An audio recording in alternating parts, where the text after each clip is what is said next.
Keanu Reeves hadn't been on a date in over a decade, until his closest friend set him up with a total stranger. No name, no photos, just a time and a place. What began as a quiet dinner would uncover something Keanu didn't even know he was missing, and who showed up changed everything. Before we continue this incredible story, let us know where you're watching from. If you enjoy stories like this, subscribe to the channel, because tomorrow we have another inspiring story you won't want to miss. The cafe sat at the corner of a quiet intersection in Silver Lake, half hidden behind vines that twisted around its wrought iron fence. It was the kind of place that didn't take reservations and didn't need to. There were only 9 tables inside, each hand-built and uneven in their own way. The kind of place that smelled like fresh bread and memories. Keanu Reeves chose it on purpose. It wasn't trendy, it wasn't loud, and no one ever bothered him here. Across from him sat Marcus Tate, an old friend with weathered hands and a voice like gravel softened by time.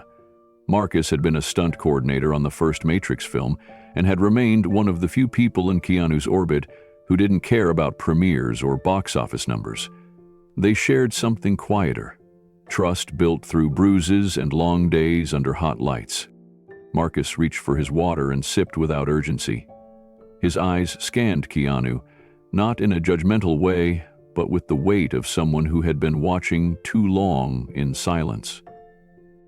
"You look tired, man," Marcus said. Keanu gave a tight smile. "I'm always tired." "No, not stunt tired, not jet-lag tired. You look hollow."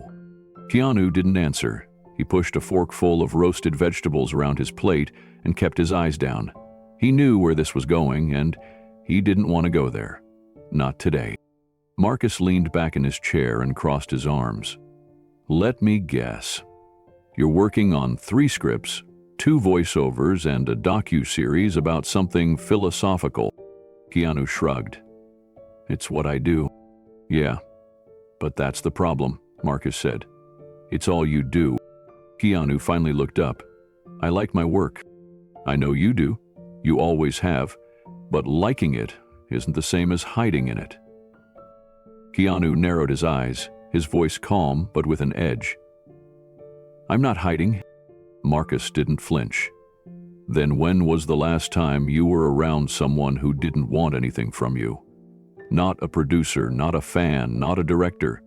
Just a real human conversation that wasn't about your career." Keanu stared at the small glass salt shaker between them. "I don't know. That's exactly what I'm talking about." The silence stretched. It wasn't uncomfortable, just thick with unspoken truths. The kind of silence only old friends can share. Keanu exhaled slowly. "I'm not trying to be a recluse.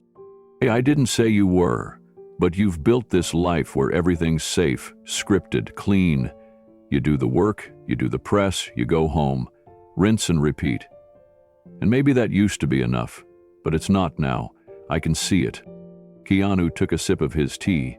It had long gone cold. "What are you saying?" Marcus leaned in. "I'm saying it's time you did something human.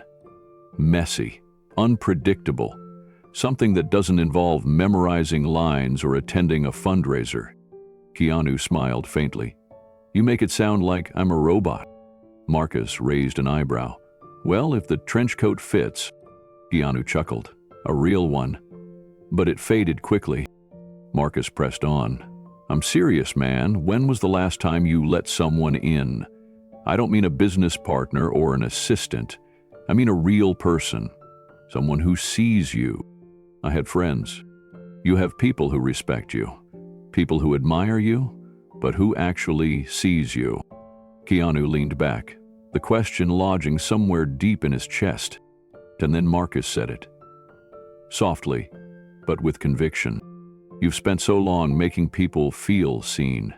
Let someone see you." Keanu looked away toward the street.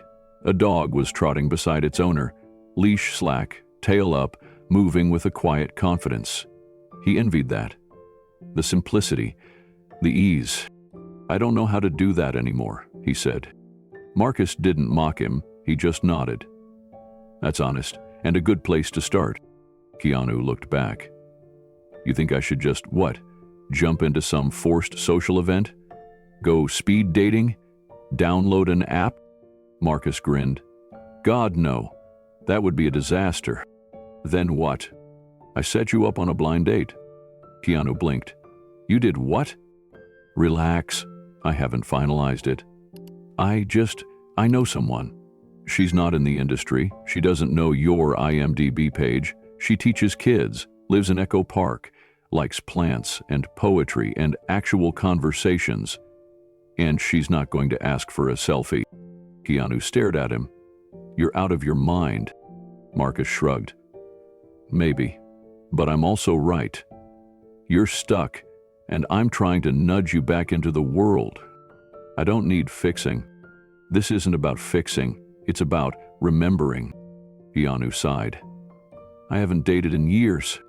Exactly. There's a reason for that. And maybe that reason's outdated. Keanu went quiet again. A car drove past. A couple laughed at a nearby table. The world felt alive in a way he hadn't paid attention to lately. What if it's awkward? He asked. It probably will be. What if she recognizes me? She might. What if she doesn't? Even better. Keanu let out a slow breath. I'm not good at small talk. She's not either. To be charming. Then don't just be awkward, be real. Be whoever the hell you are when no one's looking. Keanu folded his arms. You really want me to go sit across from a stranger and try to be human again? Marcus smiled. No, I want you to remember that you already are. There was something in Marcus's voice. Not pressure, not manipulation, just care. Like someone lighting a candle in a dark room. Not demanding anything, just offering a little warmth. Keanu reached for his tea again. Still cold. But this time, he drank it anyway. What's her name? I'm not telling you. Keanu raised an eyebrow. Excuse me? Marcus chuckled. You'll Google her? You'll do your research? You'll walk in with a script in your head? I want you to go in empty. No roles, no prep. Just presence. Keanu shook his head. You're unbelievable. You're predictable. A beat of silence. Then Keanu gave the smallest nod. I'll think about it. Marcus smiled. That's all I needed to hear. They didn't say anything else for a while, just let the city hum around them. A server cleared their plates. Keanu leaned back in his chair and felt something shift. It was barely perceptible, but it was there. A flicker of possibility. 3 days later, Marcus sent a text. Saturday, 7 p.m., Piccolo Trattoria. No excuses. Keanu stared at the message for a while. He was in his trailer, waiting to be called back on set. He read it again, and again. His thumb hovered over the keyboard. He typed, "This is a terrible idea," then deleted it. He tried, "Too busy," then erased that too. Finally, he just responded, "Okay." He turned off his phone and leaned back in the chair. The silence felt heavier than usual. That night, he found himself pacing in his kitchen. He made tea, let it go cold again. Pulled out a book. Couldn't focus. Every few minutes, his mind drifted to the same thought. What if she really doesn't know who I am? And then the harder question. What if she does, and doesn't care? The idea was strangely terrifying. Not because of rejection, but because it meant someone might meet him. Not the myth, not the icon, not the persona. Just Keanu. And he wasn't sure anymore who that was. Later, as he lay in bed staring at the ceiling, he thought about something Marcus had said. The line that kept circling back like a whisper. You've spent so long making people feel seen. Let someone see you. Keanu turned off the light. He didn't know what Saturday night would bring. But for the first time in months, he was curious. The days leading up to Saturday dragged in a way Keanu hadn't experienced in years. He had spent most of his adult life chasing time, cramming call sheets, reading scripts, showing up before the sun rose and finishing long after it set. But now time felt different, slower, heavy, even. He walked the city more than usual, not for exercise, just to think. Silver Lake, Echo Park, Los Feliz. He watched strangers move through their lives, picking up groceries, pushing strollers, sipping lattes on shaded benches. No one noticed him, not really, and for once, he didn't mind.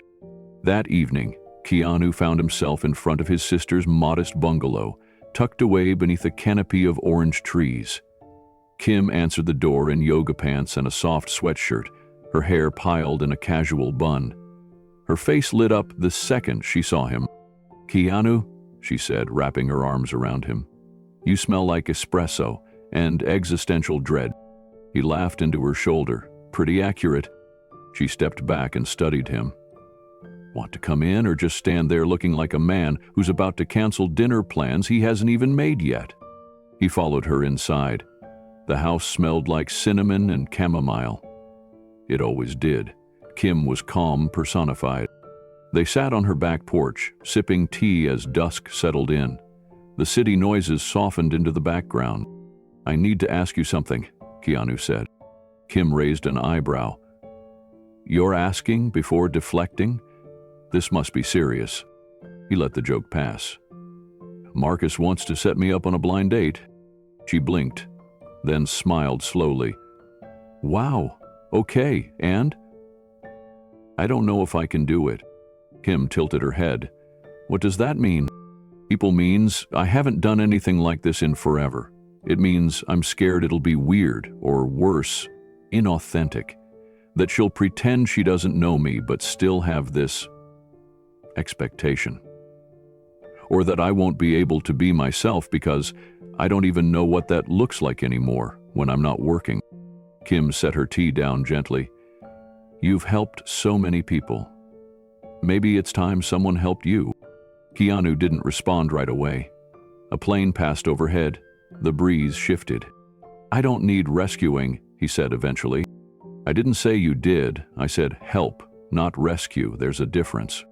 Keanu looked out at the small herb garden Kim had planted.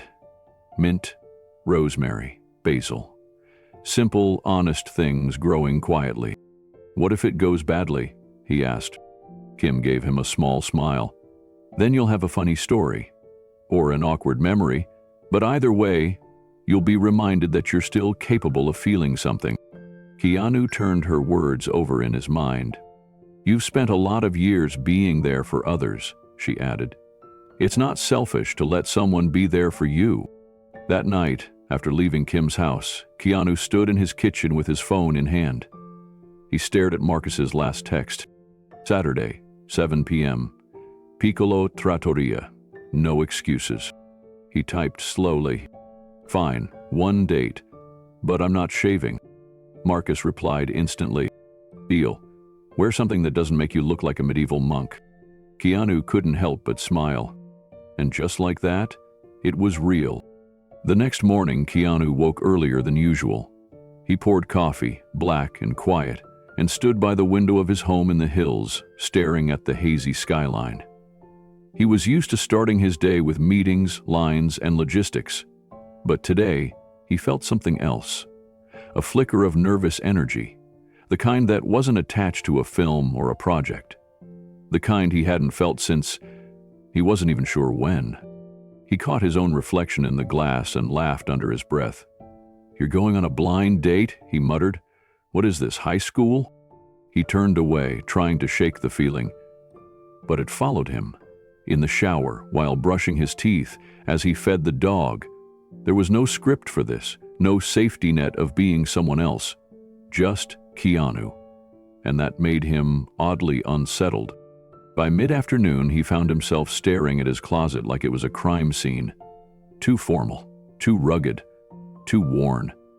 He finally pulled on a dark button-up shirt, rolled the sleeves just slightly, and paired it with jeans and boots that looked like they'd lived a little, but not too much. He studied himself in the mirror. It wasn't perfect, but it felt honest. Later, in his garage, he ran his hand along the frame of one of his motorcycles, wondering if he should ride. The bike felt like a shield, like armor. But maybe tonight wasn't about armor. Maybe it was about showing up as himself without all the layers. He chose the truck instead. At 6:15, he stood in his kitchen, phone in hand, staring at the clock. He considered canceling. He typed out the message 3 different times. "Hey Marcus, something came up." Delete. "Not feeling great tonight." Delete. "Let's reschedule." Delete. He put the phone down. He couldn't remember the last time he'd been this unsure. It wasn't the kind of fear that came from danger. It was the kind that came from exposure, vulnerability, the risk of being seen and maybe not being enough. He grabbed his jacket, keys, and wallet, locked the door behind him, sat in the truck, engine idling. Still, his hand hovered over the gear shift. That quiet voice returned. "You've spent so long making people feel seen. Let someone see you." He eased the truck into reverse. The sun was setting as he turned onto the main road. The sky was soft, painted in layers of gold and pink, as if the evening itself wanted him to feel some kind of peace. But the nerves wouldn't go away. At a stoplight, Keanu glanced at the dashboard clock. 6:42, 18 minutes.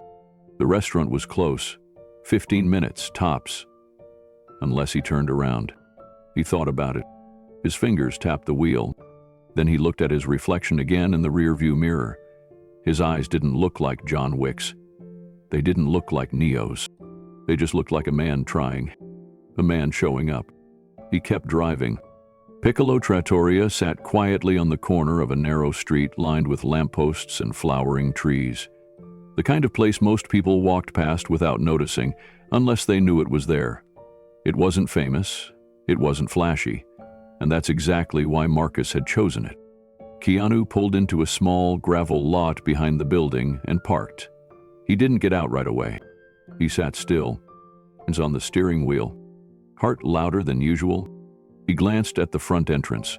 A warm light spilled out from the windows.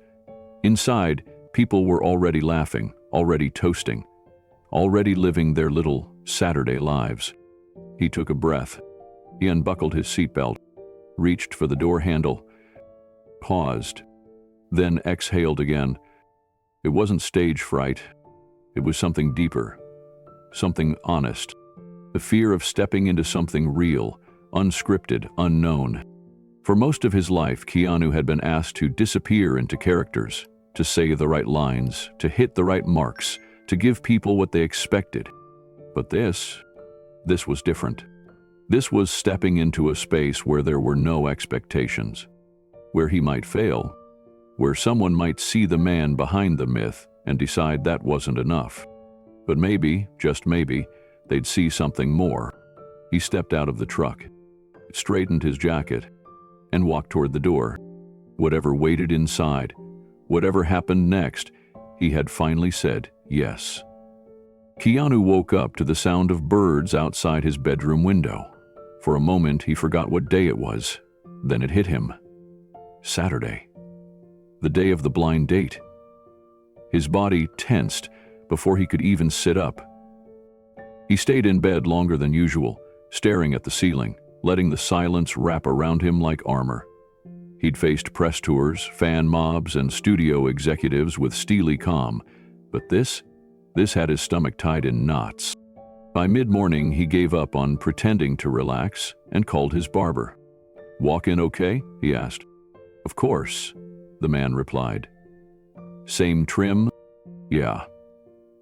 "Just make me look like I didn't spend the last 6 months hiding behind a hoodie."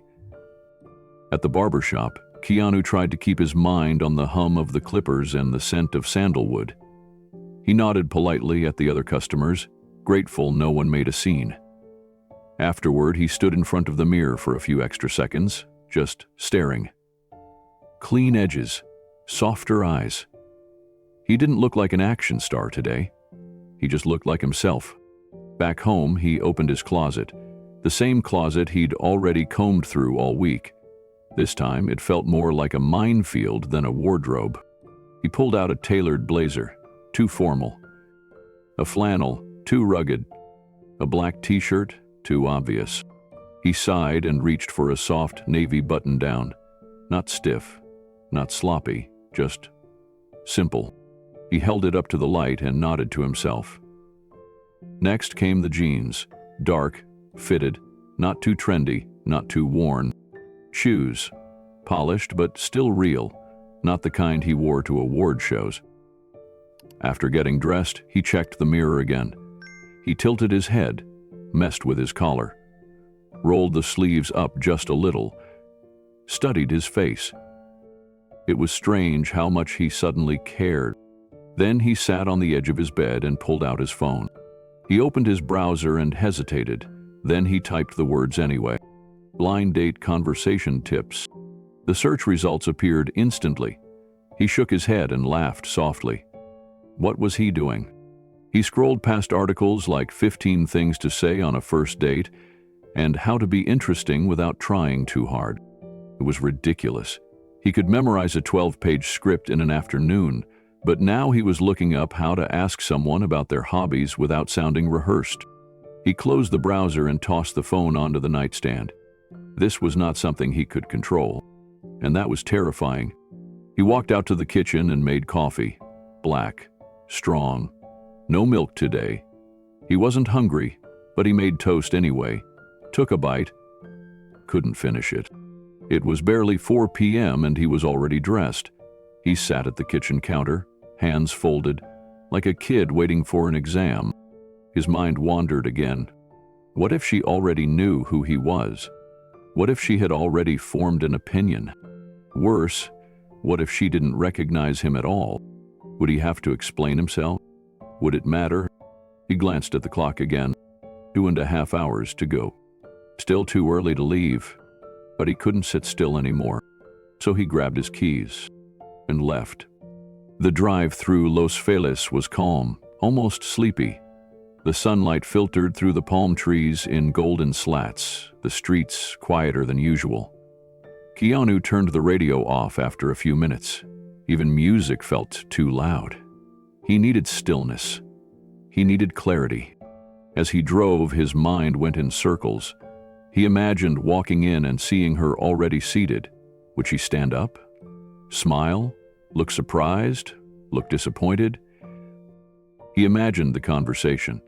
Small talk about the weather, a compliment on the food, the moment of recognition.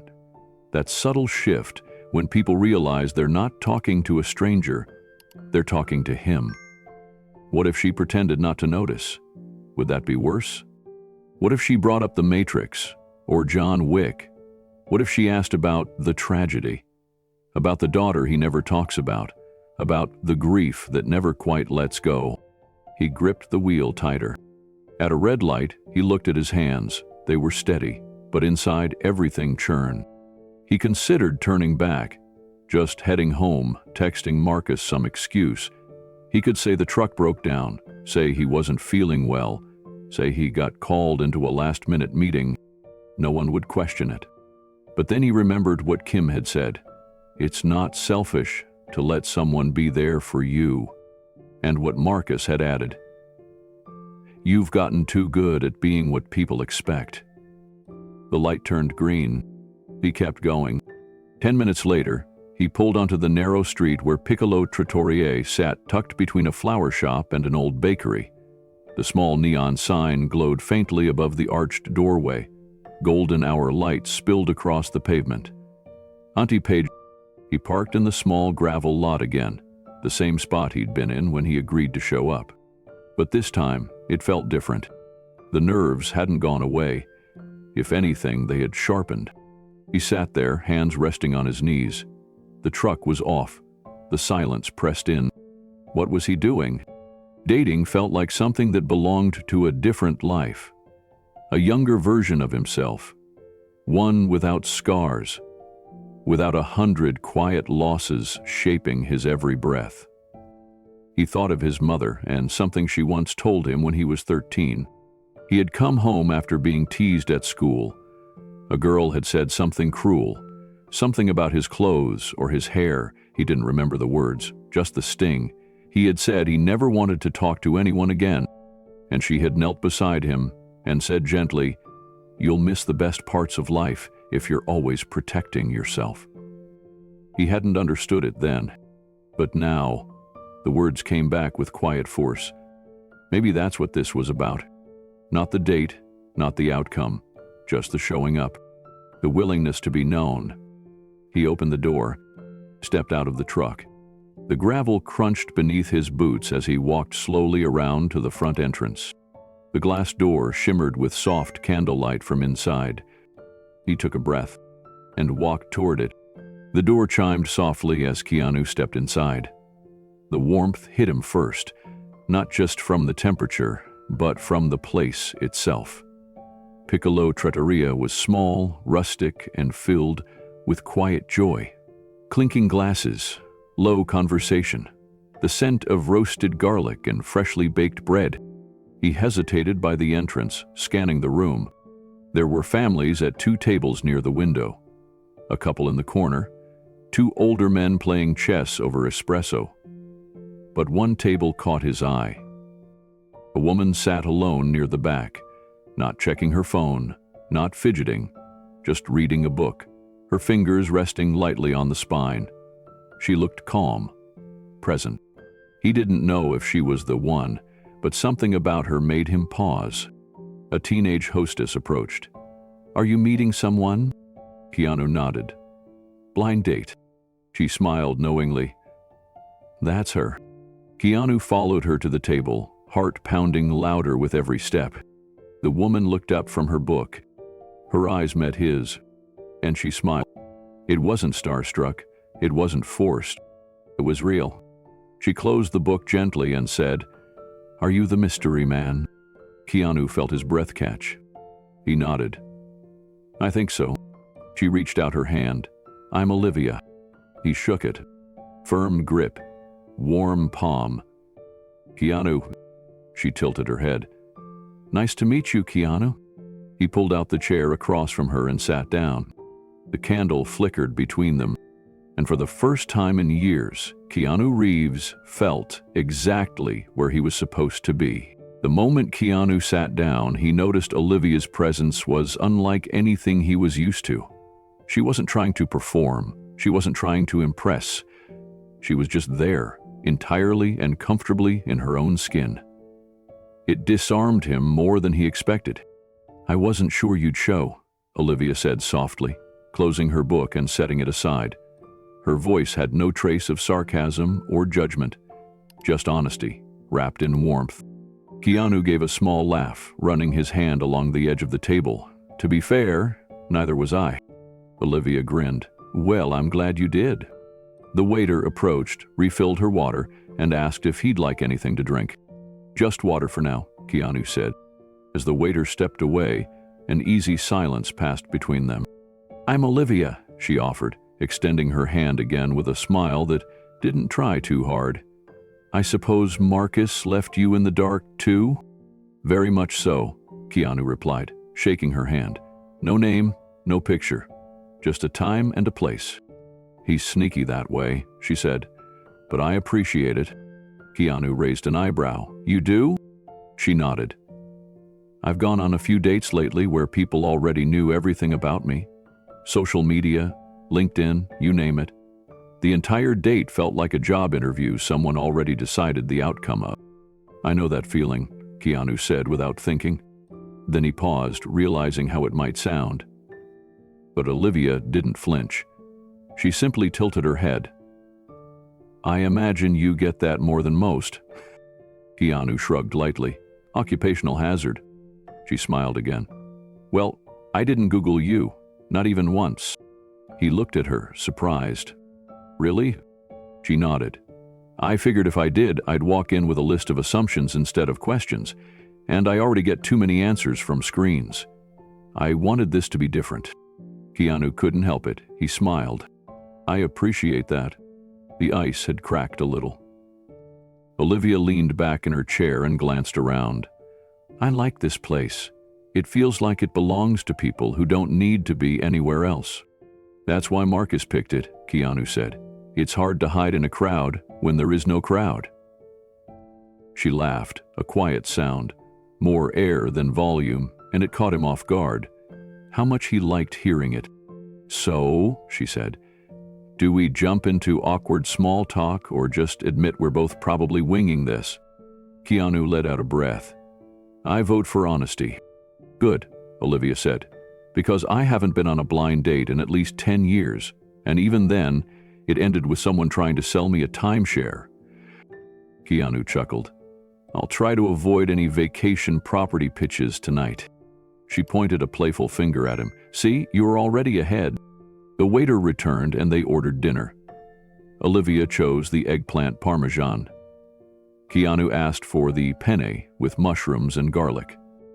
Once the waiter left, Olivia folded her hands gently. So, Keanu. He raised an eyebrow again. She smiled. That's it. I just wanted to say your name without making it weird. He laughed. You pulled it off. Thanks, she said. I practiced in the car. They both laughed this time. The tension melted just a little more.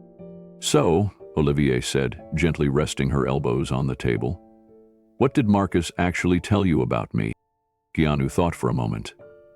Not much. He said you weren't in the industry, that you were grounded, that you wouldn't care who I was. She smirked. Well, he got that part right. Keanu nodded. I think that's why I'm here. Because I don't care? Because you don't need to care. That's rare. Olivia leaned back, watching him carefully. That's a pretty loaded statement. I guess it is, Keanu admitted. But it's true. I don't get a lot of neutrality. People usually have expectations before I even say a word. Olivia considered that. That must be exhausting. It is, sometimes. He smiled, not out of pity, but understanding. And yet you showed up anyway. You must trust Marcus a lot. I do, Keanu said. He's known me longer than most, long before anyone cared what I did for a living. That's the good stuff, she said. The people who know your quiet version. He looked at her thoughtfully. You seem to know a lot about quiet. I do, she said without hesitation. I teach high school English. Believe me, I've learned how to find peace anywhere I can. He smiled at that. That explains the book. She glanced at the one she had set aside earlier. I always bring a book on a first date. It helps if the other person is late or boring. Keanu laughed. Which one did I fall under? Neither, luckily. But I'll be honest. I was prepared to read 3 chapters and sneak out the back if this went badly. Noted, he said, pretending to be offended. So, I'm just a few bad comments away from a literary escape. Olivia grinned. Pretty much. He leaned forward slightly. What were you reading? She slid the book across the table. Raina Maria Rilke, Letters to a Young Poet. Keanu read the title slowly, letting it settle. I haven't read this in years, he said. My mother used to quote him sometimes. He sounds wise. He was, he said quietly. Still is in some ways. Olivia didn't press. She didn't pivot the conversation into something sentimental. She just nodded, letting the silence breathe. A minute passed, filled only with the sounds of silverware clinking, soft jazz playing from the kitchen, and a woman at the bar laughing in the distance. Finally, Olivia said, You don't seem like someone who talks about himself often. Keanu gave a small smile. I usually don't have to. Other people do it for me. That's true, she said gently. But I'm not other people. He looked at her, and there it was again, that clarity in her gaze. She wasn't searching for a headline. She was searching for him. I like motorcycles, he said quietly. And bookstores. And walking at night when the streets are empty. Olivia nodded. Now we're getting somewhere. What about you? He asked. She thought for a second. I like gardening, jazz records, anything that smells like citrus, and getting kids to fall in love with books they thought they'd hate. Keanu smiled. That's oddly specific. It's the best feeling in the world, she said. He believed her. Their food arrived just as the conversation settled into a quiet rhythm. The waiter placed the dishes down with a soft smile and disappeared, sensing the connection already unfolding. Keanu looked at Olivia's plate. That smells amazing. It's my favorite, she said, slicing into the eggplant. There's something comforting about ordering something you've loved since you were a kid. He nodded. I used to get spaghetti with extra garlic at this diner with my mom every Tuesday night after acting class. Traditions like that stick with you, she said, even when life gets complicated. Keanu picked up his fork. Especially then. They ate slowly, savoring each bite, but not just the food. There was something about the pacing of the evening, unrushed, honest, that made every moment feel heavier and lighter at the same time. Can I ask you something? Olivia said after a few minutes. Of course. What made you say yes to this? Keanu looked down, then back at her. Honestly? I didn't want to. I fought it. Told myself it was a bad idea, that it would be weird or forced, but then Marcus said something that stuck. What was it? He hesitated. He told me, I've spent so long making other people feel seen. Maybe it was time to let someone see me. Olivia's expression softened. That's a beautiful thing to say. It scared me, he admitted. Still does. Good, she said. Things that matter usually do. And with that, the last of the tension between them slipped away. It was no longer a blind date. It was two people, finally seen. The dishes were cleared, and the waiter brought a small pot of herbal tea for Olivia and a second glass of water for Keanu. The candle between them had burned halfway down. Outside, the sky had darkened into a soft navy, and the street was quieter now. I've been thinking about that book, Keanu said, glancing toward the Rilke on the table. Olivia leaned in. Yeah. My mom used to quote something from him, he said. Something about loving the questions themselves, letting them live in you. Olivia's eyes lit up. Yes, be patient toward all that is unsolved in your heart, and try to love the questions themselves. That's one of my favorites. Keanu nodded slowly. I remember it now. I didn't get it at the time. I wanted answers. Don't we all, she said, smiling gently. But sometimes the questions make us better people than the answers ever could. He looked at her, genuinely moved. You teach kids this stuff? She nodded proudly. High school English, 10th and 12th grade, mostly literature and creative writing. I try to sneak philosophy in when I can. That's amazing. I love it, Olivia said. It's not glamorous, but it's real. And sometimes one student gets it. That's enough to keep going. Keanu tilted his head. What do you mean, gets it? She leaned back and tucked a loose strand of hair behind her ear. There was this kid last year. Quiet, always avoided eye contact. Didn't hand in anything longer than a paragraph the whole semester. Then we read The Catcher in the Rye. He smiled at that. Classic. I assigned a personal response essay. He wrote 6 pages, raw, messy, full of emotion. It was the first time he said anything honest in school. He wrote about feeling like an outsider, like no one noticed him unless he messed up. He said Holden made him feel less alone. Keanu listened, absorbed. I wrote him a note, she continued. Told him that his words mattered, that honesty is brave. He cried. Then he asked if he could rewrite it for the school paper. We ran it anonymously. A month later, 2 more students turned in pieces just like it. Same kind of vulnerability. That's powerful, Keanu said. It reminded me why I do this, not for test scores or rankings, for moments like that, when someone finds their voice and realizes it's worth using. Keanu let her words sink in. He hadn't expected to be this affected. He hadn't expected to feel this much. Do you read for fun? Olivia asked. He paused. Not lately. Why not? Because when I read now, it's usually scripts. My mind's trained to break stories down. Who the character is, what they want, what's missing. It's hard to just enjoy a book without dissecting it. "That's fair," she said. "But you miss things that way." "I know," he admitted. "It's like I forgot how to get lost in a story." "You can relearn it," she said. "Books are patient. They wait for you." He smiled at that. "I used to read science fiction when I was a teenager," he said. "Isaac Asimov, Ray Bradbury, even Vonnegut. I liked thinking about what was possible. And now?" He hesitated. "Now I think more about what's real."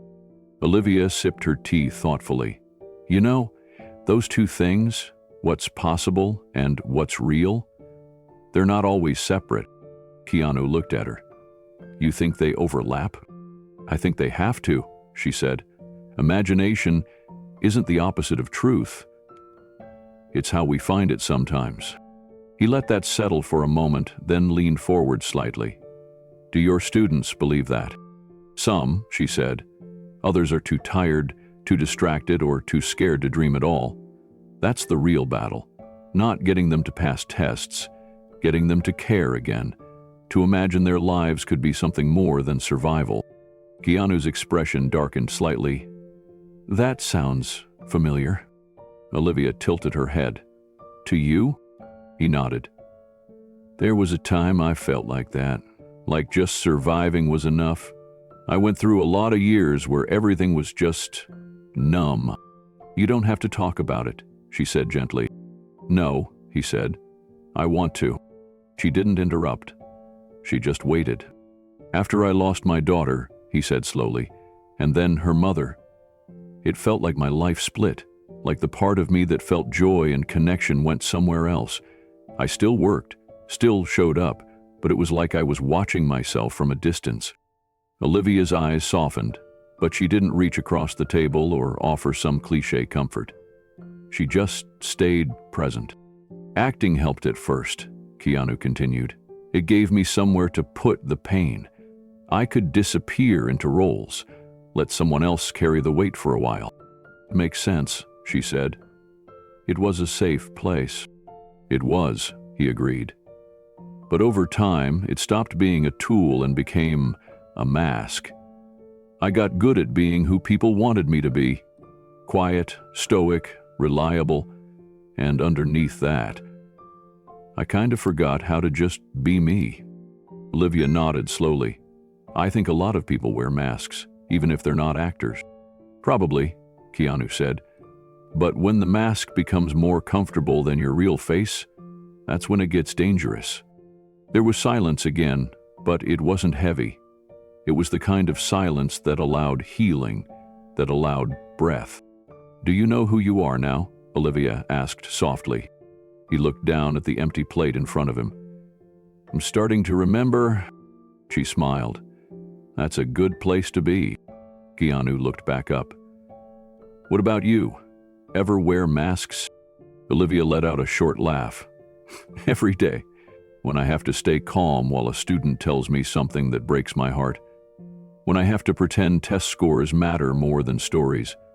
When I go to school board meetings and sit through people debating whether my job is even worth funding. That's brutal." "It is," she said. "But then I get a letter from a student saying I helped them believe in themselves. Or I see a kid stay after class just to finish a chapter because they want to know what happens next. That's when the mask comes off." Keanu leaned back, studying her. "You really love what you do." "I do," she said. "Even when it's hard." He smiled, the first deep one of the evening. "That's rare." "Maybe," Olivia replied, "but it shouldn't be." They sat quietly for a moment, both holding the weight of their own truths, but neither feeling the need to rush past it. Keanu glanced at his water glass. "Sometimes I wonder if I ever actually stopped grieving or if I just got better at hiding it." Olivia didn't respond right away. She let him have space.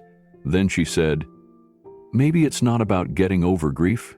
Maybe it's about learning how to carry it with grace." He looked up and something in his eyes shifted. "That's a beautiful way to put it. It's something I tell my students," she said, "especially the ones who've lost people. I remind them that carrying pain doesn't mean they're broken. It means they loved deeply." Keanu nodded slowly. That sounds like something my sister would say. I'd like to meet her someday, Olivia said gently. She sounds like someone with good roots. He smiled again. She's the best person I know. Then, she must be proud of you. He looked surprised.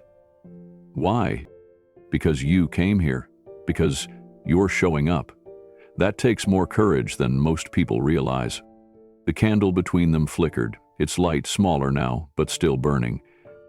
Keanu exhaled, a breath he didn't realize he'd been holding. Thank you, he said quietly. Olivia just nodded. They weren't strangers anymore, and they weren't pretending. It wasn't about resumes or headlines or expectations. It was about something much rarer, a normal conversation, the kind that lets you breathe. The waiter brought their meals just as the candle between them reached its smallest, glowing blue at the core. The scent of garlic and herbs drifted upward, grounding them in the moment. Keanu looked down at his plate of penne and mushrooms, steam curling upward in slow tendrils. Olivia's eggplant parmesan looked just as inviting, layered and golden. This smells amazing, Keanu said, reaching for his fork. Olivia smiled, slicing a piece. Tell me this isn't one of those strict actor diets where you have to pick out every carb and live off kale smoothies. He laughed, caught off guard by how natural the teasing felt. No, not tonight. Tonight, I'm eating pasta like a normal person. Thank God, Olivia said, because I was fully prepared to judge you. He chuckled again, and this time it surprised even him. Not because it happened, but because of how it felt. Real, unguarded, not wrapped in politeness or performance. She noticed. That was a real laugh. It was. When was the last time you had one of those? He paused. I honestly don't know. Well, she said, holding up her fork like a toast. Here's to the first of many. They clinked forks, awkwardly and playfully, and returned to their food. A few bites later, Olivia dabbed the corner of her mouth with her napkin. Can I ask a question you probably get too often? Keanu looked up, curious. Sure. Are you a dog person or a cat person? His smile widened. Dog. Always. I knew it, she said, pleased. You've got soft-hearted rescue energy. Keanu laughed again. That's very specific. It's a compliment. I had a dog for years, he said after a moment. Her name was Sybil. She passed a while ago, but she was everything. Half mutt, half magic. She used to follow me from room to room, like I was carrying a secret she needed to protect. Olivia's expression changed. That's beautiful. She was, he said softly. Loyal. Quiet.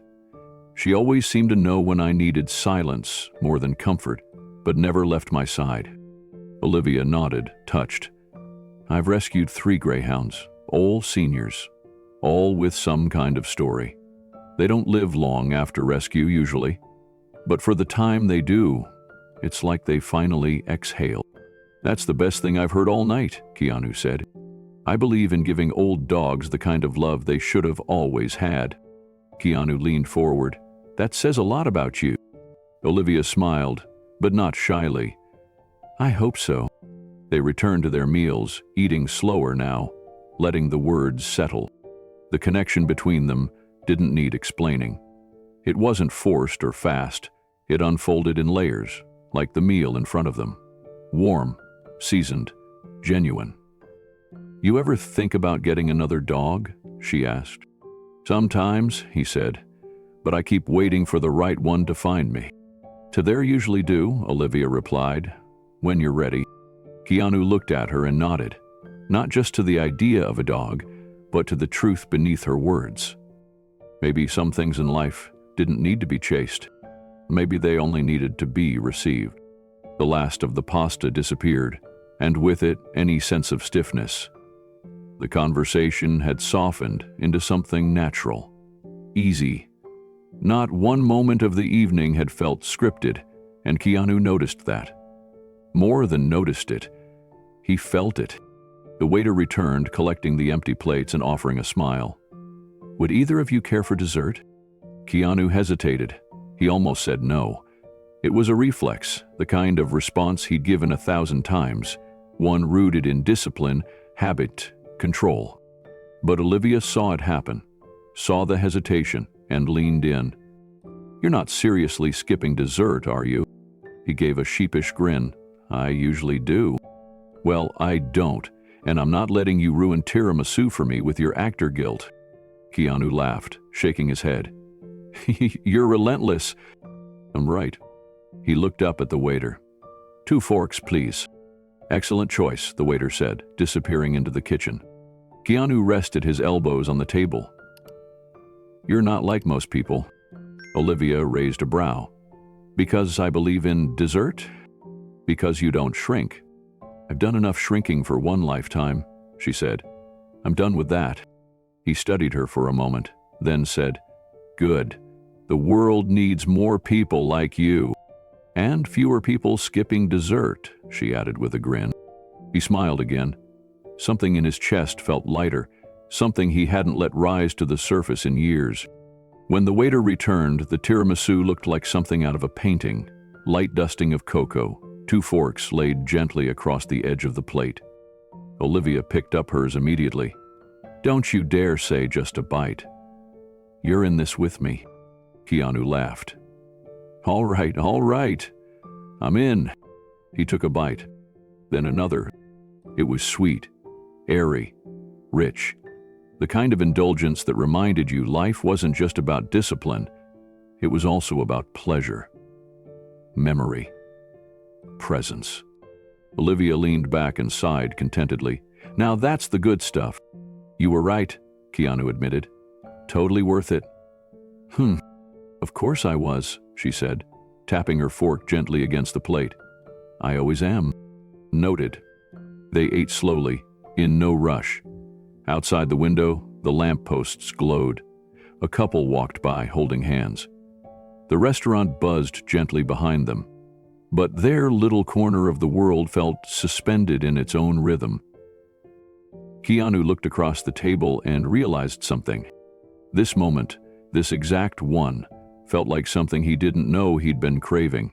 Not the food, not the setting, but the being seen. Not as a celebrity, not as a tragedy, not as a symbol of anything.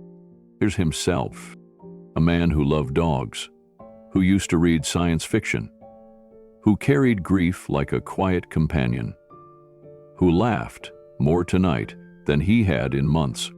And the woman sitting across from him, she wasn't reacting to his image. She wasn't filtering him through public headlines. She was listening, witnessing, present. And that, he realized, was everything. As they finished the last few bites of tiramisu, Olivia set down her fork with a satisfied sigh. "Okay, confession time?" she said. Keanu raised an eyebrow. "Should I be worried?" "Maybe," she said, grinning. "This is the first dessert I've ever shared on a first date." He smiled. "Is that a compliment?" "It's a risk," she said, mock serious. "What if you had cut the cake weird or scooped the middle first?" Keanu chuckled. "I didn't realize there were rules." "There are always dessert rules, but you passed." He leaned back, letting the warm comfort of the moment settle over him. "I'm glad I came tonight." Olivia didn't answer right away. Then she said, "So, am I?" The table between them felt smaller now, not because of proximity, but because of what they'd shared. Not just food and laughter, but space. Honesty. A kind of emotional permission they hadn't planned on giving, but did anyway. "I didn't expect to feel this..." Keanu searched for the right word. "Light?" Olivia offered. He nodded. "Yeah, exactly that." "Well," she said, brushing a crumb from the table, "maybe that's what happens when we stop protecting ourselves all the time." Keanu met her eyes. No pretense, no performance, just gratitude. Not for the perfect evening, but for a real one. As they stepped outside the restaurant, the air had cooled just enough to be refreshing. The sidewalks were nearly empty, just a few late-night couples and the occasional soft rumble of a distant car passing by. Olivia glanced over at Keanu. "You in a rush to get home?" He shook his head. "Not at all." She motioned toward the street. "Want to walk a little?" He smiled. "Yeah, I'd like that." They turned left and headed down the tree-lined block, their steps falling into rhythm. The pavement was lit in patches by old-style street lamps, casting shadows across their path. The scent of jasmine drifted from someone's garden nearby. They walked without speaking at first. The silence between them had changed. It wasn't the kind of silence that begged to be filled. It was the kind that allowed room to breathe. Keanu slipped his hands into his jacket pockets. "I used to walk a lot as a kid, mostly alone. I think I liked how it made everything feel simpler." Olivia nodded. "Where did you grow up?" "Around Toronto. My mom moved us around a bit, but I always found ways to stay outside longer than I should. I used to wander through the neighborhood, past closed-up shops and tiny parks. Sometimes I'd walk just to avoid being home." She glanced at him. "Was it hard?" He nodded slowly. "My mom worked a lot. She did her best, but there was always a part of me that felt like I needed to handle everything myself. Early on, I learned not to rely on anyone." Olivia was quiet for a moment, then said gently, "That's a heavy lesson for a kid." "It was," he said, "but I think I carried it with me longer than I needed to." They walked a few more paces. "You still carry it?" she asked. He looked up at the trees. "Sometimes, yeah." Olivia didn't rush to respond. Instead, she gave him space, letting his words land without pushing them aside with comfort or commentary. That, Keanu noticed, was rare.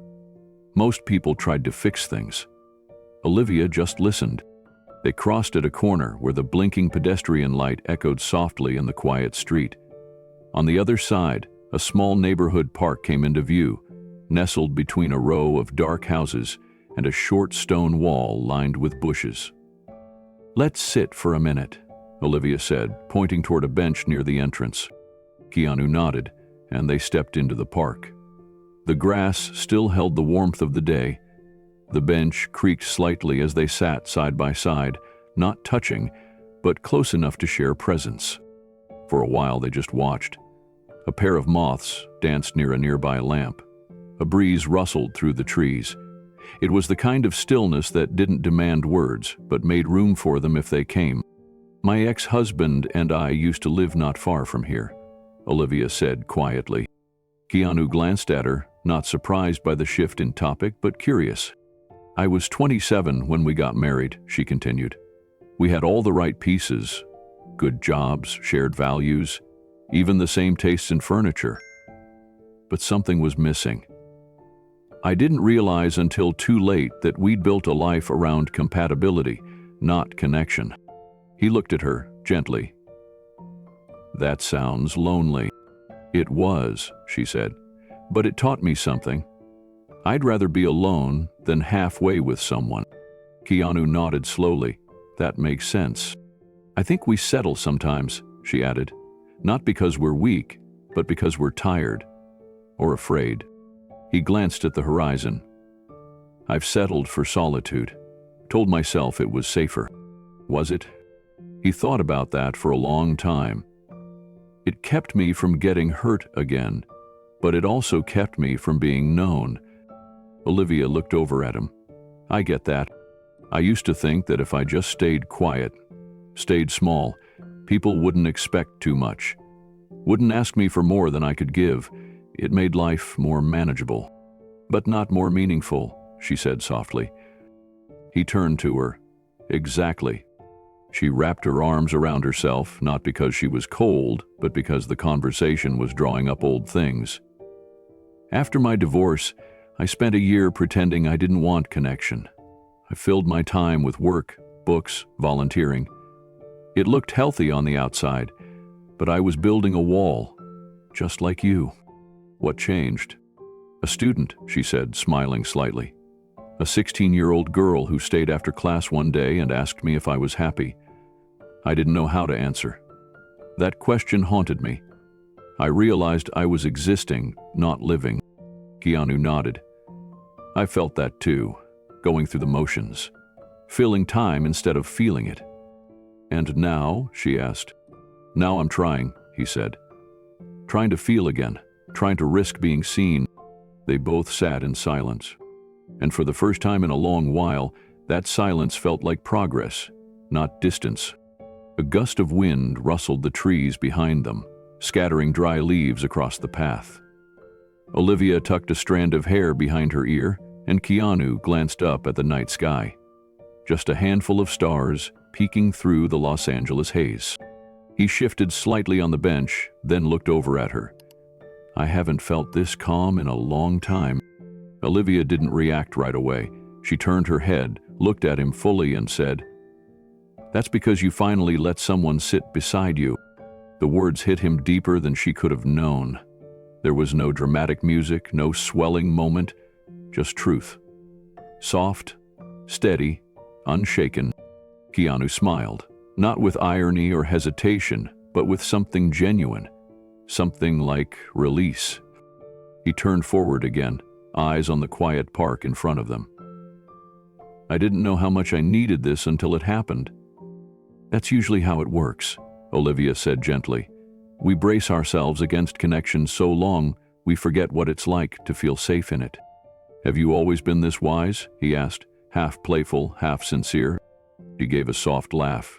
No, most of it came from messing up a lot. Well, he said, I think your mistakes taught you well. They sat a while longer, saying nothing, just watching the world exist around them. The distant hum of traffic, a dog barking somewhere, the soft flicker of a porch light through the trees. Keanu glanced at the time, then back at her. I should probably head back soon. Yeah, she said, not moving. But neither of them stood up right away, because neither of them wanted to. Not really. Keanu looked at her one more time. I don't want this night to end. Olivia smiled, calm and radiant under the streetlight. Then don't let it. Let it stay with you. And he knew he would. The walk back to the cars was quiet in the best possible way. No pressure to fill the space, no awkward glances or forced words. Just two people walking side by side under a soft amber sky, the last of the night's warmth still lingering on the sidewalk. Their steps moved in rhythm, not just with each other, but with the quiet hush of the street around them. Turning to the left, between two cars, they passed a bakery, now dark and shuttered. A breeze rustled the awning above it, and somewhere in the distance, a wind chime rang softly. The noise of the world had faded down to the bare essentials: air, footsteps, and presence. As they turned the corner back toward the parking lot, Keanu found himself walking slower. Not deliberately, just naturally, as though his body was trying to hold onto the last thread of the evening. They reached the gravel lot behind the restaurant, where just a few scattered cars remained. The yellow glow from a nearby street lamp cast long shadows on the cracked pavement. Olivia's car was parked 2 spaces away from his. She stopped beside it and turned toward him, keys already in her hand. I had a really lovely evening, she said, her voice quiet but clear. There was no trace of performance in it, no subtle ask or expectation, just truth. Keanu smiled. So did I. They stood for a moment in silence, the kind of silence that doesn't press or demand. Then Olivia reached into her coat pocket and pulled out a small piece of folded paper. She held it out to him. In case you want to talk again. Keanu looked at it. He didn't take it immediately, not because he didn't want it, but because the gesture caught him off guard in the simplest, most human way. There was something different about it, something deeper than handing over a number. It wasn't casual, it wasn't performative. It was intimate in its simplicity. She had written it out by hand. He reached for it slowly, careful not to let his fingers shake. When he took it from her, their hands brushed for the briefest second. Warm skin, soft edge of paper, something passed between them that wasn't written down. Olivia smiled again, a little softer this time. No pressure, no expectations, just Thank you. For showing up. Keanu nodded, the words sticking in his throat. He wanted to say something right. But what do you say to someone who, in one evening, reminded you how to feel like a person again? She stepped back and opened her car door. The dome light spilled across her seat, illuminating the worn canvas tote in the passenger side and a small paperback tucked beside it. Rilke, of course?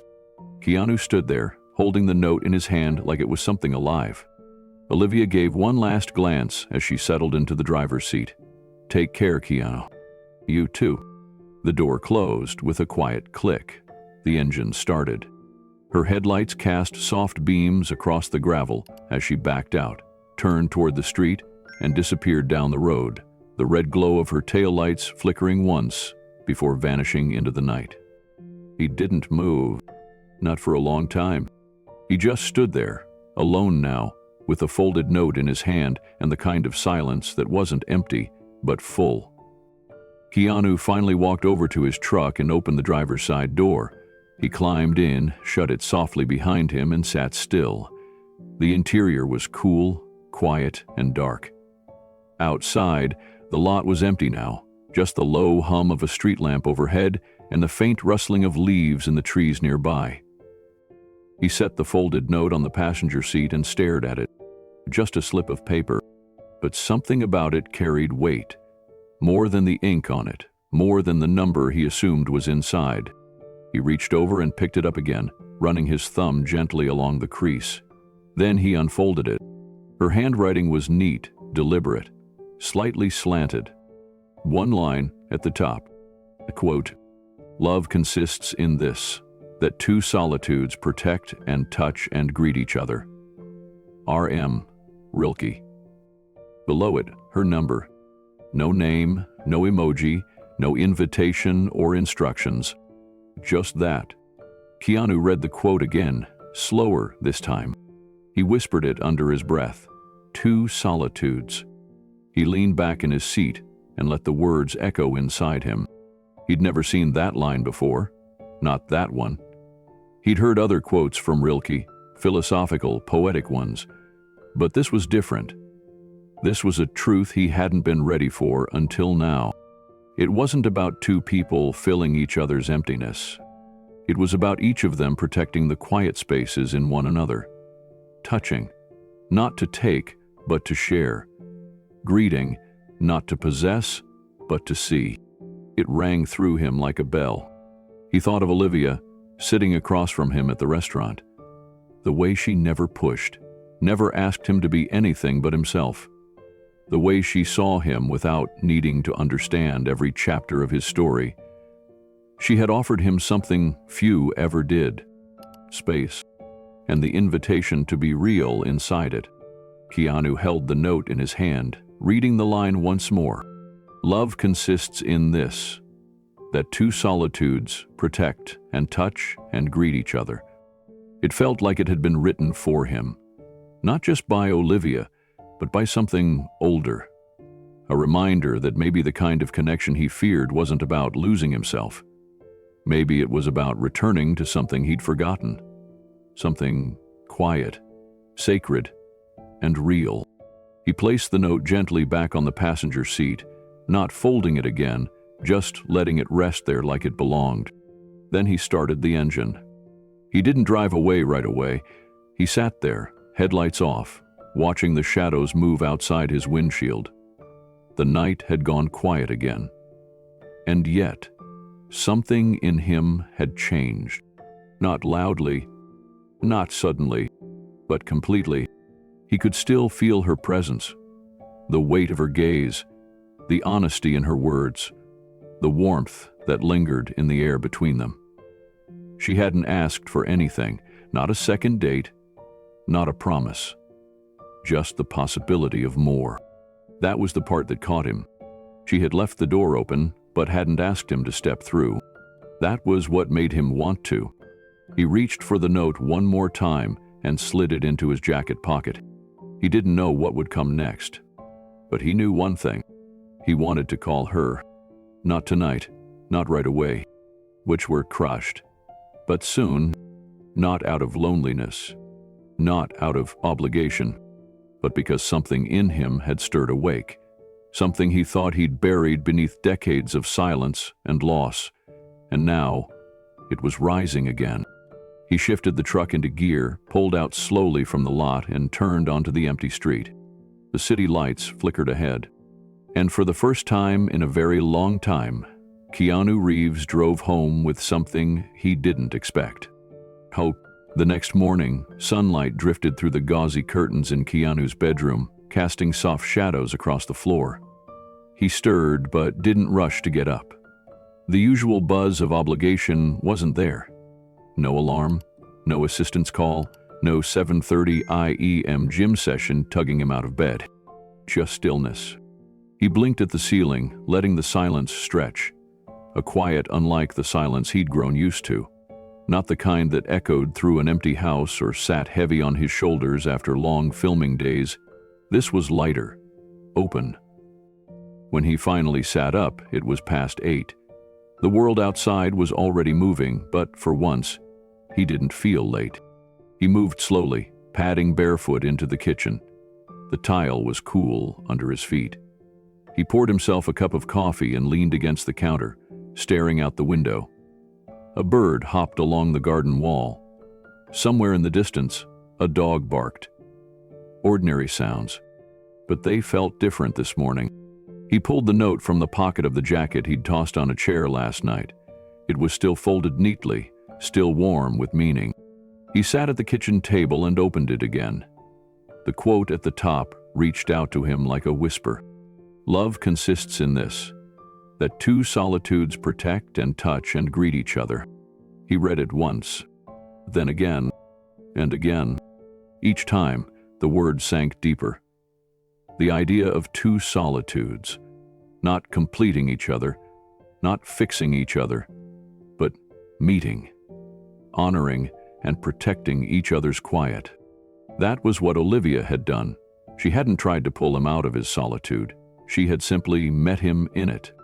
He set the note gently on the table, stood, and grabbed his keys.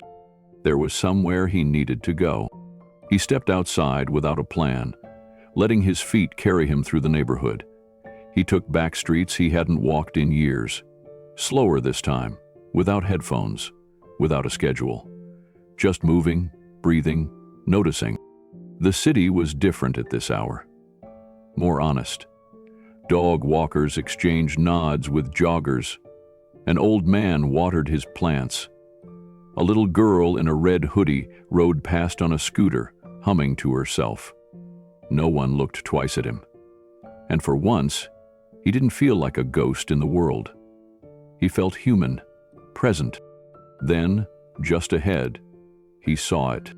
Nestled between a wine shop and a flower stand was a tiny bookstore with faded green paint around the door and a hand-lettered sign that read, "Open." He hadn't been there in years. He hesitated at the threshold and pushed the door open. The bell overhead chimed, a soft, familiar sound. Inside, it smelled like old paper and warm wood. The shelves curved slightly from age, and the air felt thick with stories waiting to be opened. Keanu breathed in. And for the first time in years, he wasn't looking for a role to play. He was looking for a book. He walked slowly down the narrow aisles of the bookstore, fingertips brushing the spines as if they might speak to him. Poetry, philosophy, fiction, memoir. Nothing flashy. No staff recommendations on neon cards. Just quiet titles in aging jackets, waiting. He found the poetry section tucked away in the back corner, beside a narrow window framed in ivy. Dust floated in the morning light. There it was, Rainer Maria Rilke, a slim, soft-covered edition. Letters to a Young Poet. He pulled it from the shelf and flipped it open, letting the pages fall where they wanted. Midway through the book, his eyes landed on a familiar passage. Have patience with everything unresolved in your heart, and try to love the questions themselves. His throat tightened. It was the same quote his mother used to repeat to him, the same quote Olivia had reminded him of just days ago. He stood there for a long time, book in hand, heart fuller than he expected. He didn't overthink it. He bought the book. No bag, just the weight of it in his hand as he stepped back outside. The city had grown a little louder, a little more awake, but Keanu didn't mind. For the first time in a long while, he wasn't trying to escape noise. He was carrying something with him now. Something quiet, yes, but strong. At home, he settled into the armchair near the window and opened the book again. This time, he read from the beginning. The words weren't just words. They were medicine, permission, an invitation to feel without fixing, to explore without answering. He didn't rush through it. He read slowly, as if each sentence had its own gravity, as if each letter knew him. It wasn't about finishing it. It was about finding himself inside it. Later that afternoon, as sunlight stretched long across the hardwood floor, Keanu set the book down beside him. His coffee had gone cold hours ago, but he hadn't noticed.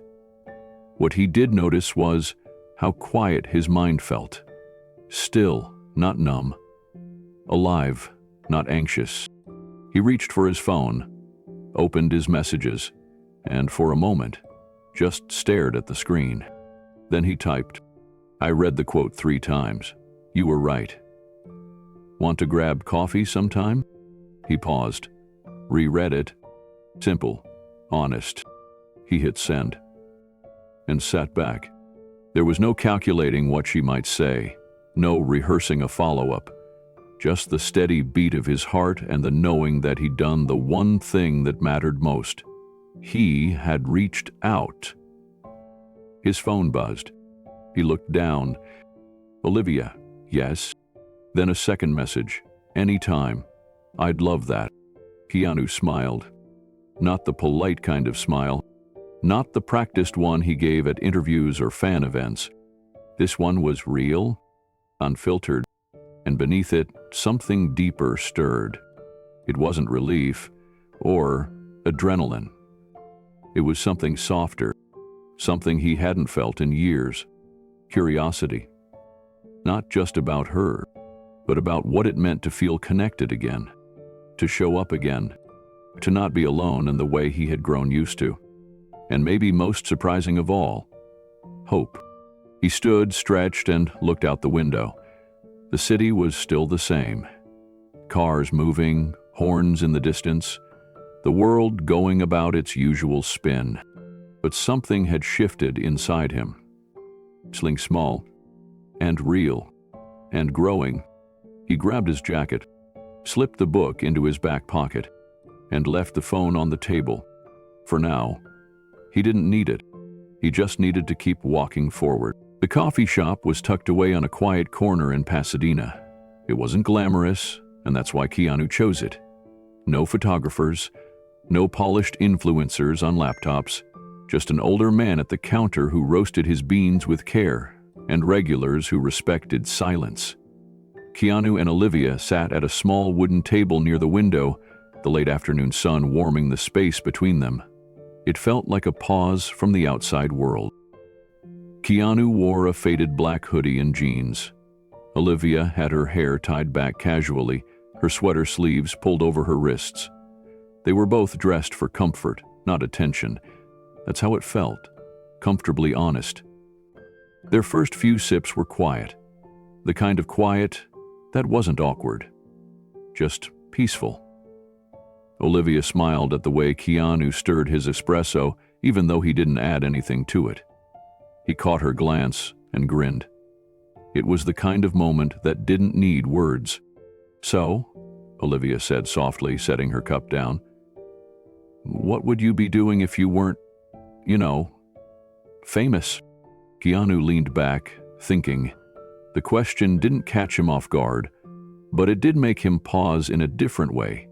Not the usual Hollywood interview kind of pause. This one mattered. "I think," he said, dragging the thought gently, "I'd probably open a motorcycle garage." Olivia raised an eyebrow, surprised but intrigued. "Yeah," he continued, smiling as the idea formed.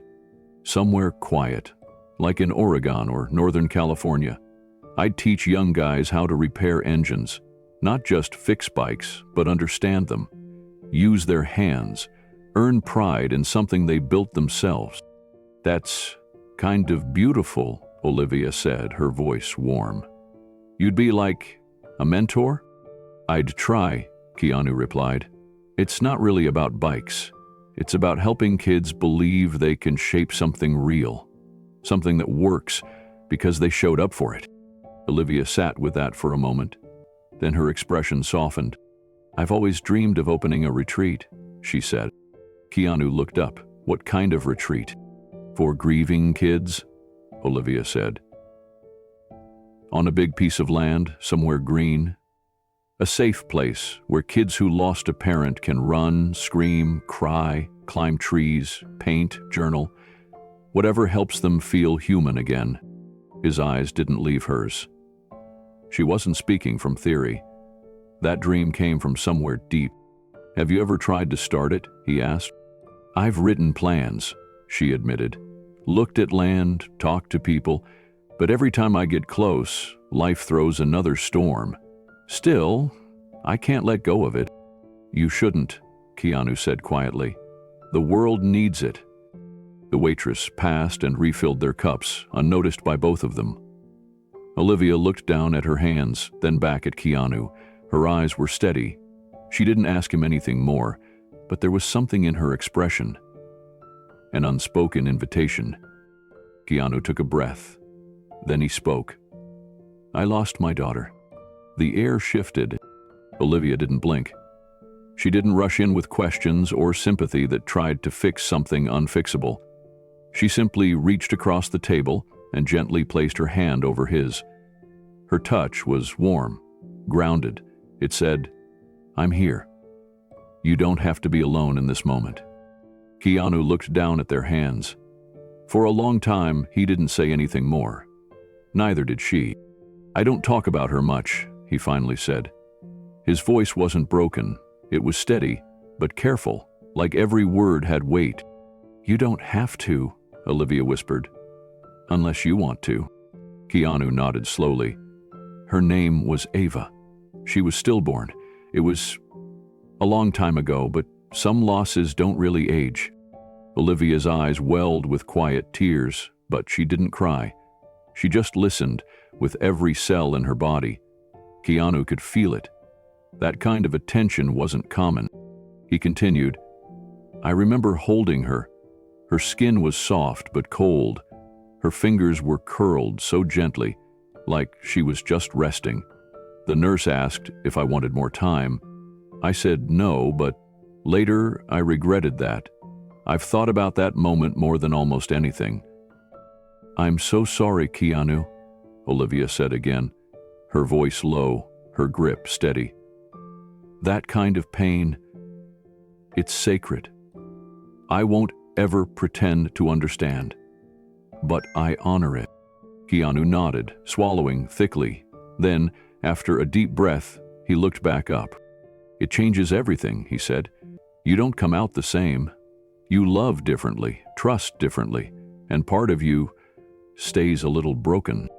But sometimes, Olivia said gently, the broken parts let more light in. He stared at her for a long moment. There was something rare in her, an empathy not born of training or reading, but life itself. Is that why you want to start the retreat? He asked. Olivia exhaled slowly, then nodded. I lost my dad when I was 11, car accident. He was driving to pick me up from a school play I had a small part in. My mom went quiet after that, like her soul fell asleep. I felt invisible for years. That's why I dream about that place. I want kids like I was, to know they're seen. Keanu looked at her, not as a date, not as a stranger, but as someone who had walked her own dark hallway. He understood that space well. You ever think, he asked, that maybe we go through these things so we can help others through theirs? I think about that all the time, she said. But some days it feels like a beautiful idea, and other days it feels like a cruel one. Keanu smiled faintly. That's honest. Olivia took a sip of her now cold coffee. Do you believe in second chances? Keanu paused, then nodded. I think I do now. Their hands stayed together in the center of the table. No urgency, just stillness, and maybe something beginning. The late afternoon sun began to slip lower in the sky, casting a golden hue through the cafe windows. The table between them held 2 half-empty cups and the echo of everything that had been said.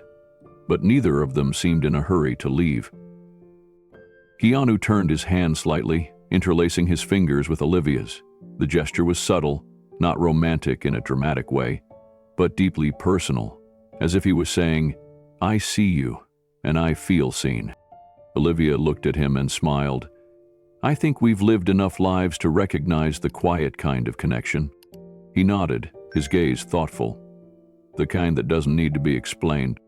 They both fell silent again, this time in reflection. Around them, the cafe continued its slow rhythm. A man read a newspaper in the corner. A barista hummed while wiping the counter. Life was moving, gently, while their corner of the world held still. "I've spent a long time building walls," Keanu said eventually. "You have to, in this world, especially when people only want to know the movie version of you." Olivia tilted her head. "And here I am, asking the motorcycle garage question." "No," Keanu said, squeezing her hand. "You asked the real question, and you listened to the answer." She nodded, eyes soft. "You didn't flinch either when I told you about the retreat, or my dad." He took that in. Pain recognizes pain, but I think healing recognizes healing too. That made her smile. "So what now? Do we just keep drinking cold coffee and asking hard questions?" "We discussed this. When you leave, bring a routine." Keanu laughed, a rare, warm sound that felt like it shook something loose in both of them. "We could. Or maybe..." He reached into his jacket pocket and pulled out a napkin. On it, he scribbled an address and slid it across the table. "What's this?" Olivia asked. "A garage in Santa Clarita. Belongs to a friend of mine. We restore bikes there sometimes. It's not fancy. But it's got tools, grease, stories." Olivia studied the napkin like it held more than directions. "And you're inviting me to..." "Come by," Keanu said. "I'll show you how to change a spark plug. You can tell me more about your retreat. Maybe I'll even ask you a few hard questions." She laughed. "You sure you're ready for that?" "No," he said, "but I think I want to be." Outside the window, the wind picked up slightly, brushing the trees with a soft rustle. The world didn't change, but the feeling between them had. It was a bridge, quiet, steady, and built one truth at a time. Olivia folded the napkin and tucked it into her coat pocket like a letter. "I'll come," she said, "but only if you promise to let me bring cupcakes next time." Keanu smiled again. "Deal." They stood slowly, their hands brushing one last time before separating. No goodbye, just a shared glance that said, "This isn't the end of the conversation." Just a pause. And as they stepped into the fading light, both felt something inside them shift. Small, real, and quietly beautiful. It was a Thursday morning, just like any other. Olivia's classroom buzzed with the quiet rhythm of routine. Students trickled in, backpacks slung over shoulders, shoes scuffed from the playground, laughter echoing in the hall outside. She greeted them one by one with her usual warmth, her mug of chamomile tea in hand, ready for another day of essays, raised hands, and moments of real learning between the lesson plans. But just before the first bell rang, the front office buzzed her room. "Miss Fields, there's a delivery for you at the front." She blinked. She hadn't ordered anything. 10 minutes later, Olivia stood in the hallway, her breath catching as she took in the sight. 3 large boxes sat neatly stacked on a cart just outside the office. Each one was sealed and labeled for Room 207, Young Readers Collection. The school's part-time janitor wheeled them toward her with a grin. "Who's the fairy godparent?" he asked. Olivia shook her head slowly. I don't know. She rolled the cart down the hallway, her students peeking out from the doorway with curiosity. When she re-entered the room, the energy shifted. Kids gathered around as she carefully opened the first box. Books. Dozens of them. Hardcover, colorful, brand new. Not the usual state-issued curriculum books, but ones that made kids' eyes widen. Stories with characters that looked like them. Adventure, mystery, kindness, courage. All the themes she wished she could afford to bring into her classroom on her modest budget. "Whoa," one boy whispered. "Are these for us?" Olivia nodded slowly. "They're for our library." She opened the second box. More books. Then the third. And that's when she noticed something tucked between the pages of each one. A small card. She pulled one out and read it silently. "To a young soul, your questions matter." That's all it said, handwritten in neat, slanted script. Her hands trembled slightly as she opened another. Same card. Same message. She picked a third, a fourth, each with the same quiet encouragement tucked inside. The students started noticing. "Miss Fields, who wrote this?" Olivia didn't answer right away. She looked around the room. These were kids who had grown up feeling forgotten by the system. Some had lost parents, some barely had food at home, many had never received a gift that wasn't conditional. "It's from a friend," she said finally, her voice steady. "A friend who believes in you." The room grew quiet in that special way it does when something important has happened. A girl on the back whispered, "This feels like magic." And in a way, it was. But Olivia knew it wasn't magic. It was intention. It was someone showing up without needing to be seen, giving without needing to be thanked. It was Keanu. She pressed her hand to her chest for a moment, just feeling it, that someone had remembered her words from a coffee shop conversation and turned them into action. Olivia waited until the last bell rang before letting herself cry. The classroom was empty now, desks slightly crooked, a few chairs not pushed in. The hum of the heating vents filled the silence, soft and steady like a lullaby. She sat alone at her desk with one of the donated books in her lap. Her thumb brushed over the inside cover again, over the words that had already become something sacred. "To a young soul, your questions matter." She imagined him writing it, maybe late at night, maybe early in the morning. Not just one copy, but 100 of them. One for each book, one for each student. That kind of effort wasn't for show, it was personal. She ran her hands over the books again, stacking a few into neat piles, overwhelmed by the quiet kindness behind it all. There were no hashtags, no photos, no press. Just a private gesture that would ripple far beyond the classroom walls. When she finally gathered herself, Olivia walked out to the staff parking lot, climbed into her car, and pulled out her phone. She hadn't spoken to Keanu since their coffee that day, but something told her he didn't need to be asked if it had been him. She found his contact. It was still just saved as Keanu. Her fingers hesitated over the call button, but then she'd pressed it. He answered after just one ring. "Hey." There was a warmth in his voice, steady and simple, not performative, not rushed. "Bye," she started, but emotion caught in her throat. "I just got your books." A soft silence followed, the kind filled with understanding. "You didn't have to do that," she added, her voice trembling slightly. "I know," Keanu said. "That's why I did." She let out a quiet breath, a short laugh. "The cards, every single one of them." "Face my matter," he said. "The kids, their questions, the ones no one answers. I wanted them to know they're not invisible." "You don't understand what you've done," Olivia said, leaning her head back against the seat. "Some of these kids, they've never had anything of their own, never been told they matter, let alone that their thoughts do." "I've been one of those kids," he replied softly. "That's why I knew." Tears rolled gently down her cheeks, not from sadness, but from the release of something she hadn't allowed herself to hope for in years. That someone would show up, not to fix everything, but to make one small, lasting difference. "Keanu," she said quietly, "you've given me more hope than I've had in a very long time." His voice dropped to a whisper. "You gave it to me first." Neither of them said anything after that for several seconds. The moment didn't need more words. It was whole as it was. Finally, Olivia added, "I'd like to return the favor someday." "You already are," he said, "every day you walk into that classroom." That night, Olivia sat at her kitchen table with a cup of mint tea, her phone resting beside her laptop.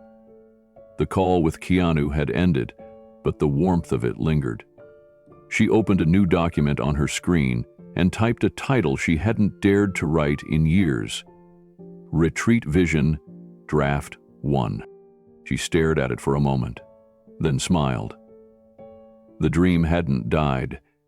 It had just been waiting for courage, and for someone to believe in her the way she believed in those kids. Across the city, Keanu sat on his couch, hands stained with grease from a motorcycle repair earlier that afternoon. On the table sat a folded copy of Olivia's email. He read it again, the one she forwarded from a student's mother. The line that stuck with him was simple. It was the first time she felt like her thoughts meant something.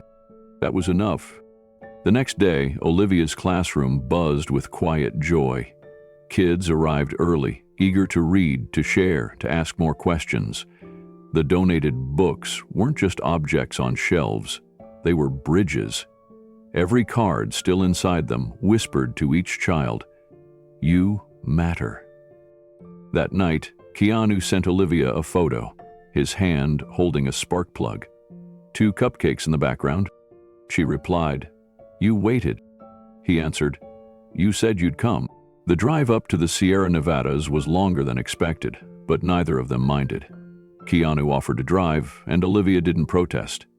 The winding roads, lined with evergreens and golden aspens, felt like a soft unraveling of tension. The deeper they went into the mountains, the lighter the air seemed to get.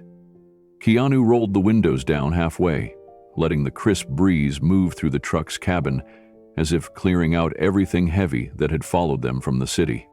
They talked less and laughed more. Keanu wasn't used to being off-grid. There was no signal up here, no cameras, no fans, no calendar alerts. Just trees, a packed cooler, and the sound of Olivia humming as she unpacked gear from the back. She handed him a bundle of kindling and a box of matches. "Let's see what you got, mountain man." Keanu crouched near the stone ring she'd built earlier and hesitated. "I've lit fake fires on movie sets." "That's about it." Olivia grinned. "Then we'll start from scratch." She guided him through the process, how to stack the wood in a pyramid, how to leave space for air, how to angle the kindling. It took a few false starts, a lot of smoke, and one moment where Keanu nearly set his sleeve on fire before a flame finally caught and held. "Victory," he said, raising his hands. "Impressive," Olivia teased. "Now, let's hope we don't starve." She showed him how to use a small, foldable grill to cook over the flames. Nothing fancy, just foil packets of salmon, chopped zucchini, and small potatoes she'd seasoned with herbs. Keanu helped wrap the meals and flip them carefully over the fire, but his coordination was clumsy, and she caught him trying to use a spoon to turn one of the packets. "You're hopeless," she laughed. "I'm a city guy with calluses," he said. "It's a complicated identity." But he laughed with her, and that mattered more. When dinner was done and the last light of day stretched behind the peaks, they sat together in silence on a large rock overlooking a sweeping valley. The air had turned cooler, pine needles whispered in the wind. Below, a river curved like silver thread through the trees. Olivia broke the silence first. "Do you know how rare it is to feel safe and curious with someone?" Keanu nodded. "I didn't, until now." They didn't say anything else for a while. Just breathed the same mountain air and let it carry something wordless between them. As twilight deepened, Olivia stood and stretched, brushing dirt from her jeans. "Come on," she said gently. "Let's set up the tent before we lose all the light." Keanu followed her to the clearing just a few yards back from the overlook. The air was getting cooler by the minute, and the scent of pine and wood smoke hung close to the ground.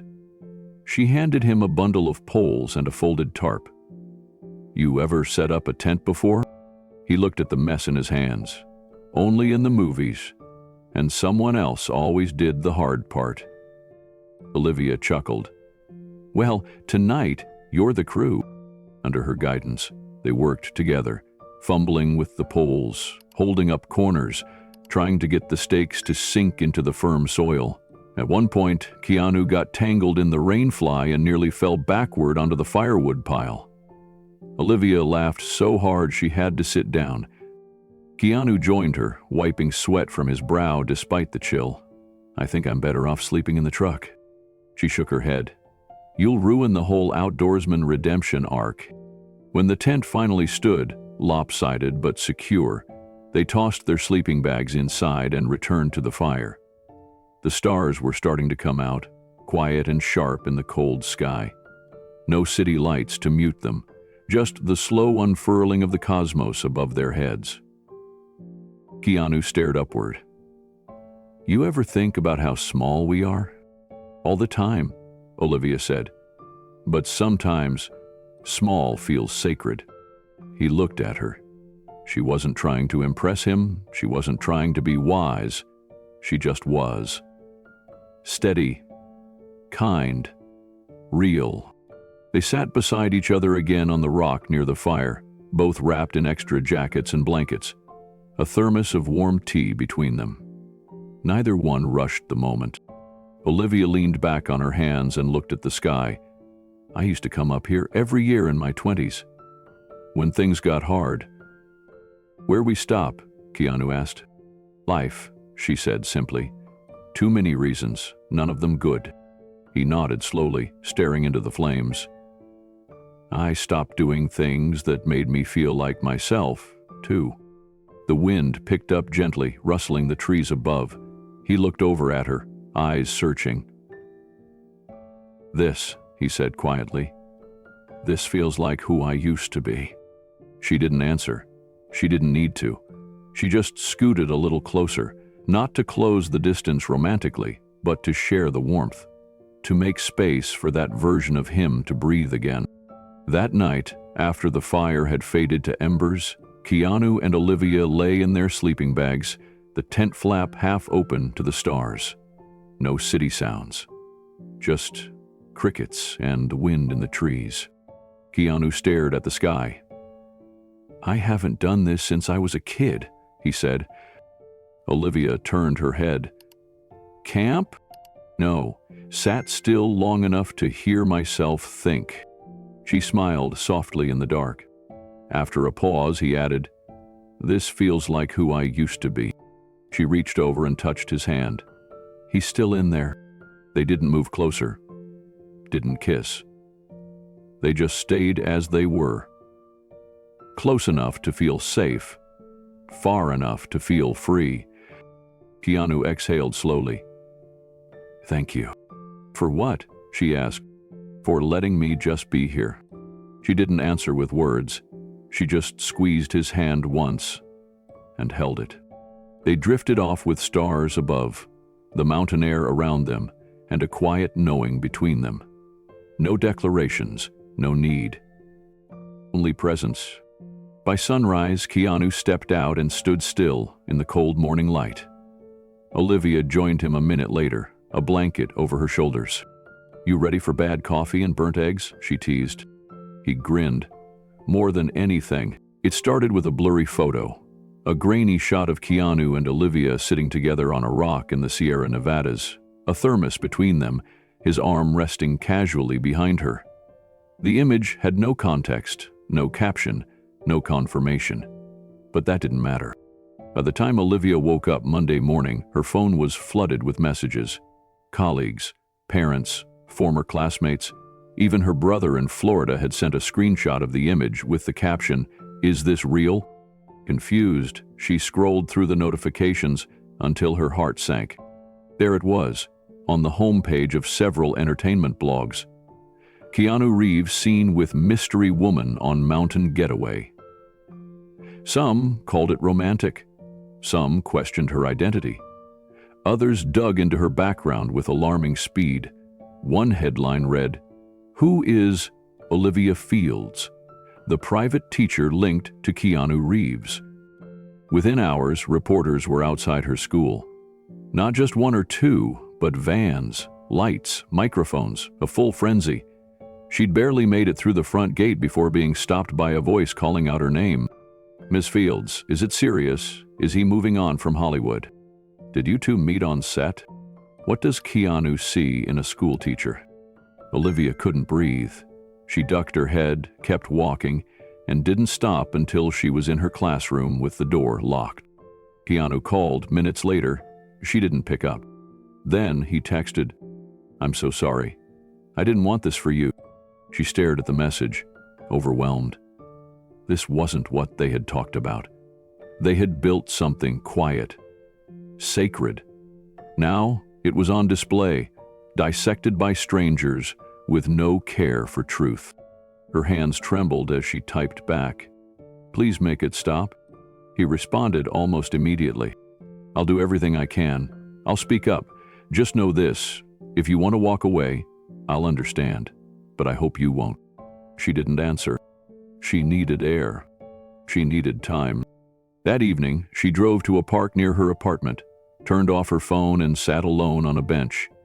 She watched the sunset and tried to remember what life had felt like before this sudden intrusion. She thought about the books, the retreat, the stars in the mountains, the fire he built with shaking hands, and the way he had never once asked anything of her but honesty. While Olivia wrestled with silence, Keanu was anything but quiet. The next morning, he stood in front of a crowd of reporters outside a film studio in Burbank. He hadn't planned on speaking, but when one shouted Olivia's name, followed by a mocking laugh, something in him shifted. He stepped forward, removed his sunglasses, and looked directly at the cameras. "There's someone in my life I care about. She's not an actress. She's not part of this industry. She's a teacher, a good one, and she didn't ask for any of this." The reporters hushed. "Who I'm asking?" "No, I'm telling you," he continued, his voice calm but steely. "Leave her alone. Let her teach. Let her live without your flashes in her face." He didn't wait for questions. He turned, walked away, and didn't look back. That clip aired within the hour. It went viral by lunch. Thousands of comments poured in. Some praised him for protecting her. Others speculated even more. Olivia saw it all from her phone, but still didn't respond. Not yet. She needed space to know what she really wanted, whether the quiet life she loved could exist next to someone whose name never left the spotlight, whether the peace they'd found in the mountains could survive in a world obsessed with exposure. She didn't doubt his care. That wasn't the problem. The question was, could she live with being visible in someone else's story? The school tried to help. They posted signs banning media from campus. They reassigned her students for the week to ease pressure, but the damage had already settled into her skin. The stares, the assumptions, the feeling of being watched. On the second night, Olivia sat by her window as rain tapped softly against the glass. She scrolled back through her messages, past the articles, past the headlines, and finally to the one that mattered most. "If you want to walk away, I'll understand, but I hope you won't." She read it 5 times. Then she whispered, "He never once made this about him." The next morning, with no ceremony, she typed a reply. No emojis, no long explanation, just a single sentence. "The world can wait. Let's keep building ours." She hit send and exhaled. Keanu saw the message as he stepped out of his trailer. He paused in the quiet hallway, reading it once, then again. The tension in his shoulders dropped. He smiled, not with relief, but with something gentler, like quiet gratitude. He didn't reply right away. He wanted to honor her words the way she had honored his. Instead, he picked up his phone and made a call. Not to a publicist, not to an agent. To his friend who ran the motorcycle garage. "You still have that corner space open?" The voice on the other end said yes. "Good," Keanu said. "I've got something I want to build." That afternoon, Olivia walked into her classroom after lunch to find something resting on her desk. A small cardboard box with no label. Inside it were 3 things. A folded map of California with a spot in the hills circled in red, a photo of a run-down garage with a wide, empty field behind it, and a note in Keanu's handwriting. "Still think your retreat is a dream? Because I just found land and a neighbor." She covered her mouth, tears rising fast. Her heart pounded, not from pressure this time, but from possibility. He had listened, not to impress her, but because he believed in her dream just as much as his own. She looked up at the map again, at the space they might shape together, and she knew this wasn't just about surviving the world's noise. It was about choosing their own signal. Later that evening, she called him. "I got your box," she said. "I hoped you would." "I think," she said slowly, "we're going to need a lot of paint." Keanu laughed. "And hammers, and faith, and time." "As much as you want," he said. "No rush, no spotlight, just us." For the first time since the photo leaked, Olivia didn't feel chased. She felt seen. And as they ended the call, both knew something had shifted, not in the headlines, but in themselves. They weren't waiting for the world to understand. They were building something the world couldn't interrupt. Together, Keanu's life didn't stop being busy, but something inside him shifted. He started carving time in his schedule for quiet things, simple moments that never made it into headlines. Instead of staying in hotels between shoots, he asked for rentals with kitchens so he could try making Olivia's soup recipes. Instead of flying home overnight and jumping into meetings, he gave himself full days to breathe, to rest, to call her without distraction, to be present, fully. On set, between scenes, he began writing her letters, not long ones, just small notes on scrap paper, call sheets, or napkins from the catering table. Sometimes he wrote about the sky, sometimes about a line in the script that reminded him of her. Once, it was a quote from a lighting technician who said, "Love is just remembering someone on purpose." He slipped them into envelopes, numbered them, and mailed them the old-fashioned way, one by one. Olivia started keeping them in a shoebox, each letter folded neatly, some smudged with fingerprints, some scribbled in pencil. She read them slowly, often more than once. Some made her laugh, a few made her cry. All of them reminded her that love didn't always need grand gestures, it just needed intention. One Saturday, Keanu showed up at her place with a long, narrow package wrapped in brown paper and string. Inside was a hand-built bookshelf. The wood was rough, the paint uneven in places, but the shelves were level and the effort was unmistakable. "I thought you'd need somewhere to keep all the books we'll collect," he said. Olivia touched the frame with reverence. "You made this?" He nodded. "It wobbled at first. Took me 3 tries to fix the legs."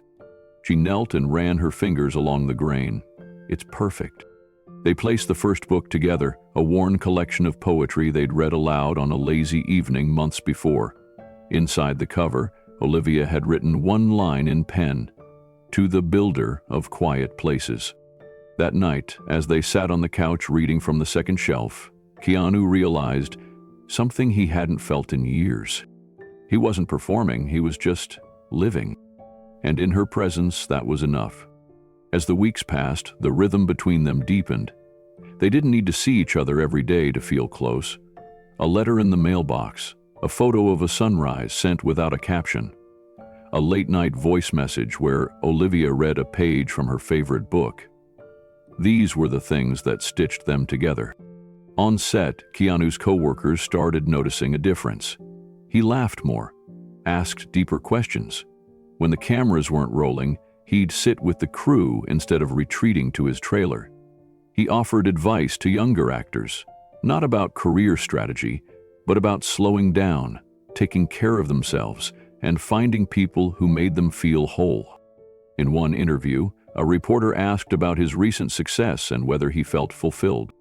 Keanu paused, then said, "I think real success isn't about how many people know your name. It's about who knows your soul and still chooses to stay." The clip went viral, not because of its flash, but because of its truth. In another interview, when asked about what mattered most to him these days, he simply said, "Letters, handwritten ones, and homemade soup." People laughed, thinking it was a joke, but Olivia knew it wasn't. She kept clipping his interviews and slipping the quotes into the back of the shoebox. She didn't need validation from the world, but it meant something to see him stay grounded when the spotlight pressed in. He was becoming more himself, not less. One afternoon, she visited the garage lot he'd found. It was still empty, surrounded by hills and wind, but she could see the dream beginning to take shape. Keanu met her there, holding 2 coffees and a sketch he'd drawn on a napkin. "This could be the library wing," he said, "and this, your treehouse classroom for journaling." She smiled, touched by the way he remembered everything. "You've never built anything like this before," she said. "No," he admitted, "but I've never had someone to build it with either." They walked the lot together, their boots kicking up soft dirt, and for the first time, Olivia didn't worry about how the world might interpret their story. She was too busy living it. That evening, back at Olivia's apartment, they cooked dinner side by side. Nothing fancy, grilled cheese and tomato soup, but it felt like celebration, not for something loud, but for something lasting. Afterward, Keanu sat on the floor with wood scraps and a small carving tool he'd borrowed from the garage. Olivia curled up on the couch grading papers, watching him out of the corner of her eye.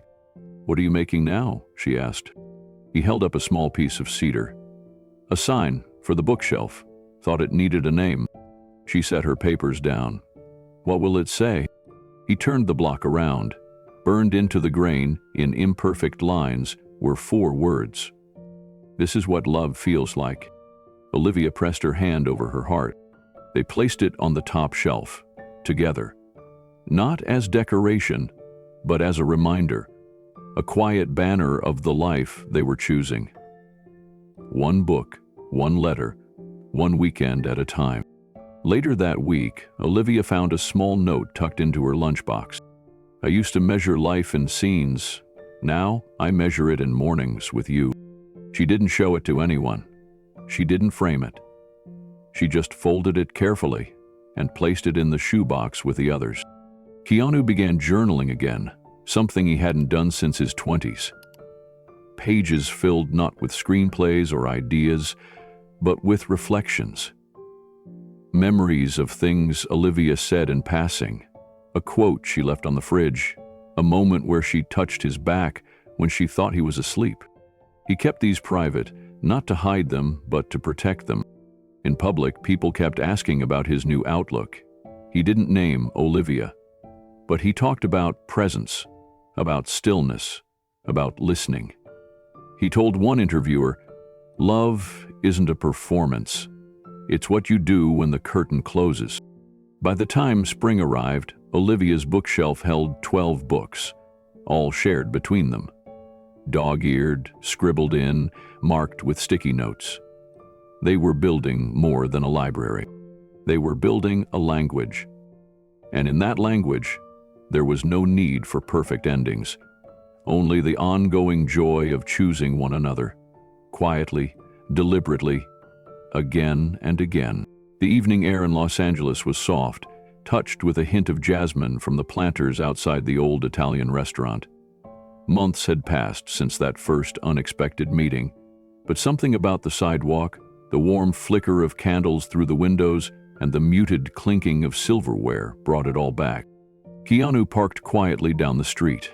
No entourage, no flashing lights. Olivia stepped out of the passenger side, her hair loosely tied back, wearing a navy dress she'd had for years. She looked up at the restaurant sign and smiled. "I can't believe we're doing this," she said gently.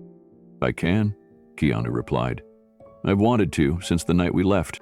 They walked in together. The hostess greeted them and paused when she looked up from the podium. Recognition flickered across her face, but she said nothing, just led them to the same corner booth, now with a small flickering candle between them. The restaurant had changed a little. New artwork on the walls, a different wine list, but the booth was exactly the same. They didn't rush the ordering. They didn't fill the silence with chatter. It was a different kind of quiet this time. Not unsure, just full. Olivia looked around, then back at Keanu. "You were wearing a gray blazer that night, and you spilled water on the table." Keanu grinned. "I was nervous." She raised an eyebrow. "You were nervous?" "I'd just met someone who didn't care who I was pretending to be." The waiter came by and took their order. They both asked for the same dishes they'd had before, right down to the tiramisu. When he walked away, Keanu leaned back slightly, studying Olivia across the table. The candlelight moved softly across her face. She looked calm, not like someone who had figured everything out, but someone who was done running. "I don't know where this is going," Keanu said slowly, "but I know this. You changed me, not into someone new. You brought me back to someone I hadn't seen in a long time." Olivia reached for his hand, her eyes steady. "Then it was worth everything." They didn't need music or speeches, just this moment. When the tiramisu arrived, they shared it slowly, and when they raised their glasses, it wasn't to love or fate or some grand destiny. It was to becoming. As they ate, the noise of the restaurant faded into the background. A couple at the next table chatted quietly in French. Somewhere near the kitchen, someone laughed and dropped a spoon. None of it touched their moment. Olivia leaned her elbow on the table and watched Keanu with a softness that had no urgency. "I used to think change came with big events," she said. "A promotion, a loss, something that forces you to shift." He looked up, waiting. "But now," she continued, "I think the biggest changes come from consistency. The small things, like getting a letter every week, or being asked how your day was, or sharing dinner without needing to be anything more than yourself." Keanu nodded slowly. "That's what you've given me." She tilted her head. "What do you mean?" "Stillness," he said. "Not silence, stillness. I've lived a long time being needed by people I'll never meet. You're the first person who just wanted me to slow down." Olivia smiled, her eyes glinting in the candlelight. "And did you?" "Every time I saw your name on an envelope, I did." Their fingers remained lightly intertwined on the table, untouched by the chaos that had once threatened them. There was no more fear of being discovered, no more worry about timelines or expectations, just presence. "Do you ever wonder," Olivia asked, "how different our lives might have been if we met years ago?" Keanu didn't hesitate. "We weren't ready. I wasn't." She nodded. "Me either. Maybe becoming," he said, "means arriving at the same place at the right time, even if the path getting there was messy." She laughed softly. "Then we must be right on time." The waiter returned to clear the dishes. Keanu thanked him with that quiet grace that followed him everywhere, and Olivia watched it happen. The way even strangers responded to him when he saw them, truly saw them. She knew then, without needing a sign or a speech, that this wasn't a beginning or an end. It was a turning point, a choice made and remade, not because of ease or comfort, but because of alignment. And when he looked back at her and said nothing, just smiled like he was seeing something sacred, she smiled back, because she saw it too. After dinner, they stepped outside into the cool night. The sidewalk was quiet, washed in amber light from the old street lamps. They didn't rush to the car. Instead, they stood near the curb, watching the world move around them without needing to be part of it. Keanu took a deep breath and looked up at the sky.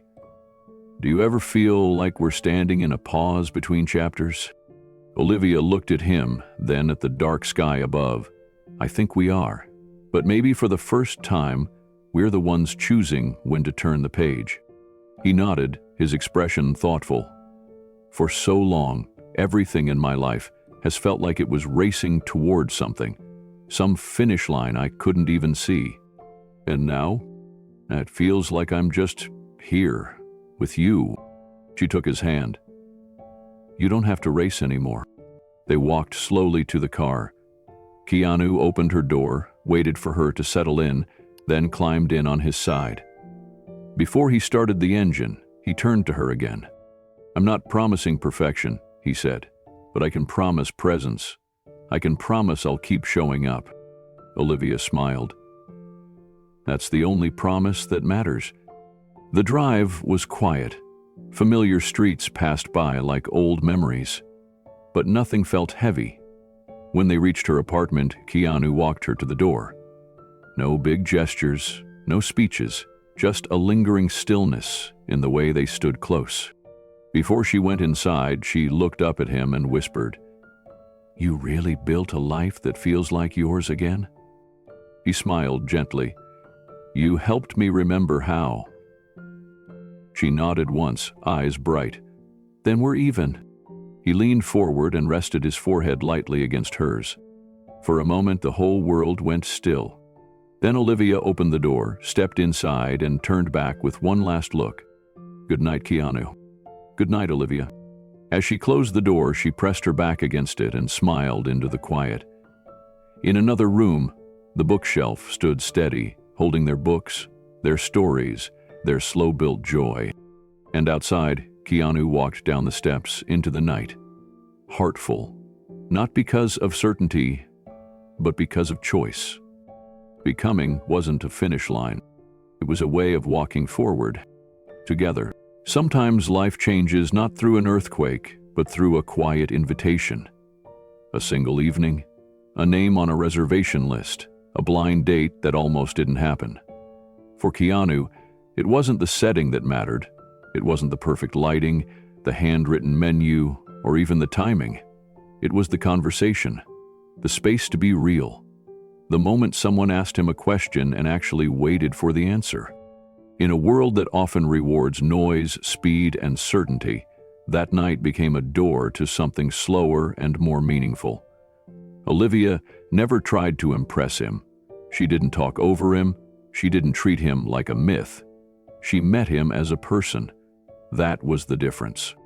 And for someone who had spent years giving to others, carrying fame like a second skin, that kind of presence wasn't just refreshing, it was life-altering. What followed wasn't a perfect love story. It wasn't scripted. It had twists and silence and uncertainty. There were moments when the world tried to pull them apart, but every time that happened, the choice remained the same. Show up. Not with rehearsed lines or defenses, but with truth. That's what love became for them. Not a destination, a practice. Keanu began measuring his days differently, not by success or productivity or who wanted something from him, but by the moments he felt most present.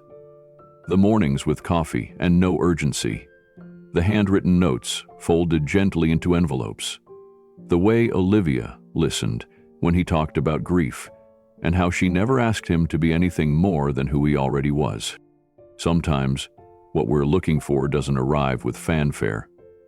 It arrives with stillness, with someone asking how your day was and meaning it. With a seat across from you at a dinner table and no expectation to perform, just room to breathe. Keanu hadn't known he needed that until it showed up.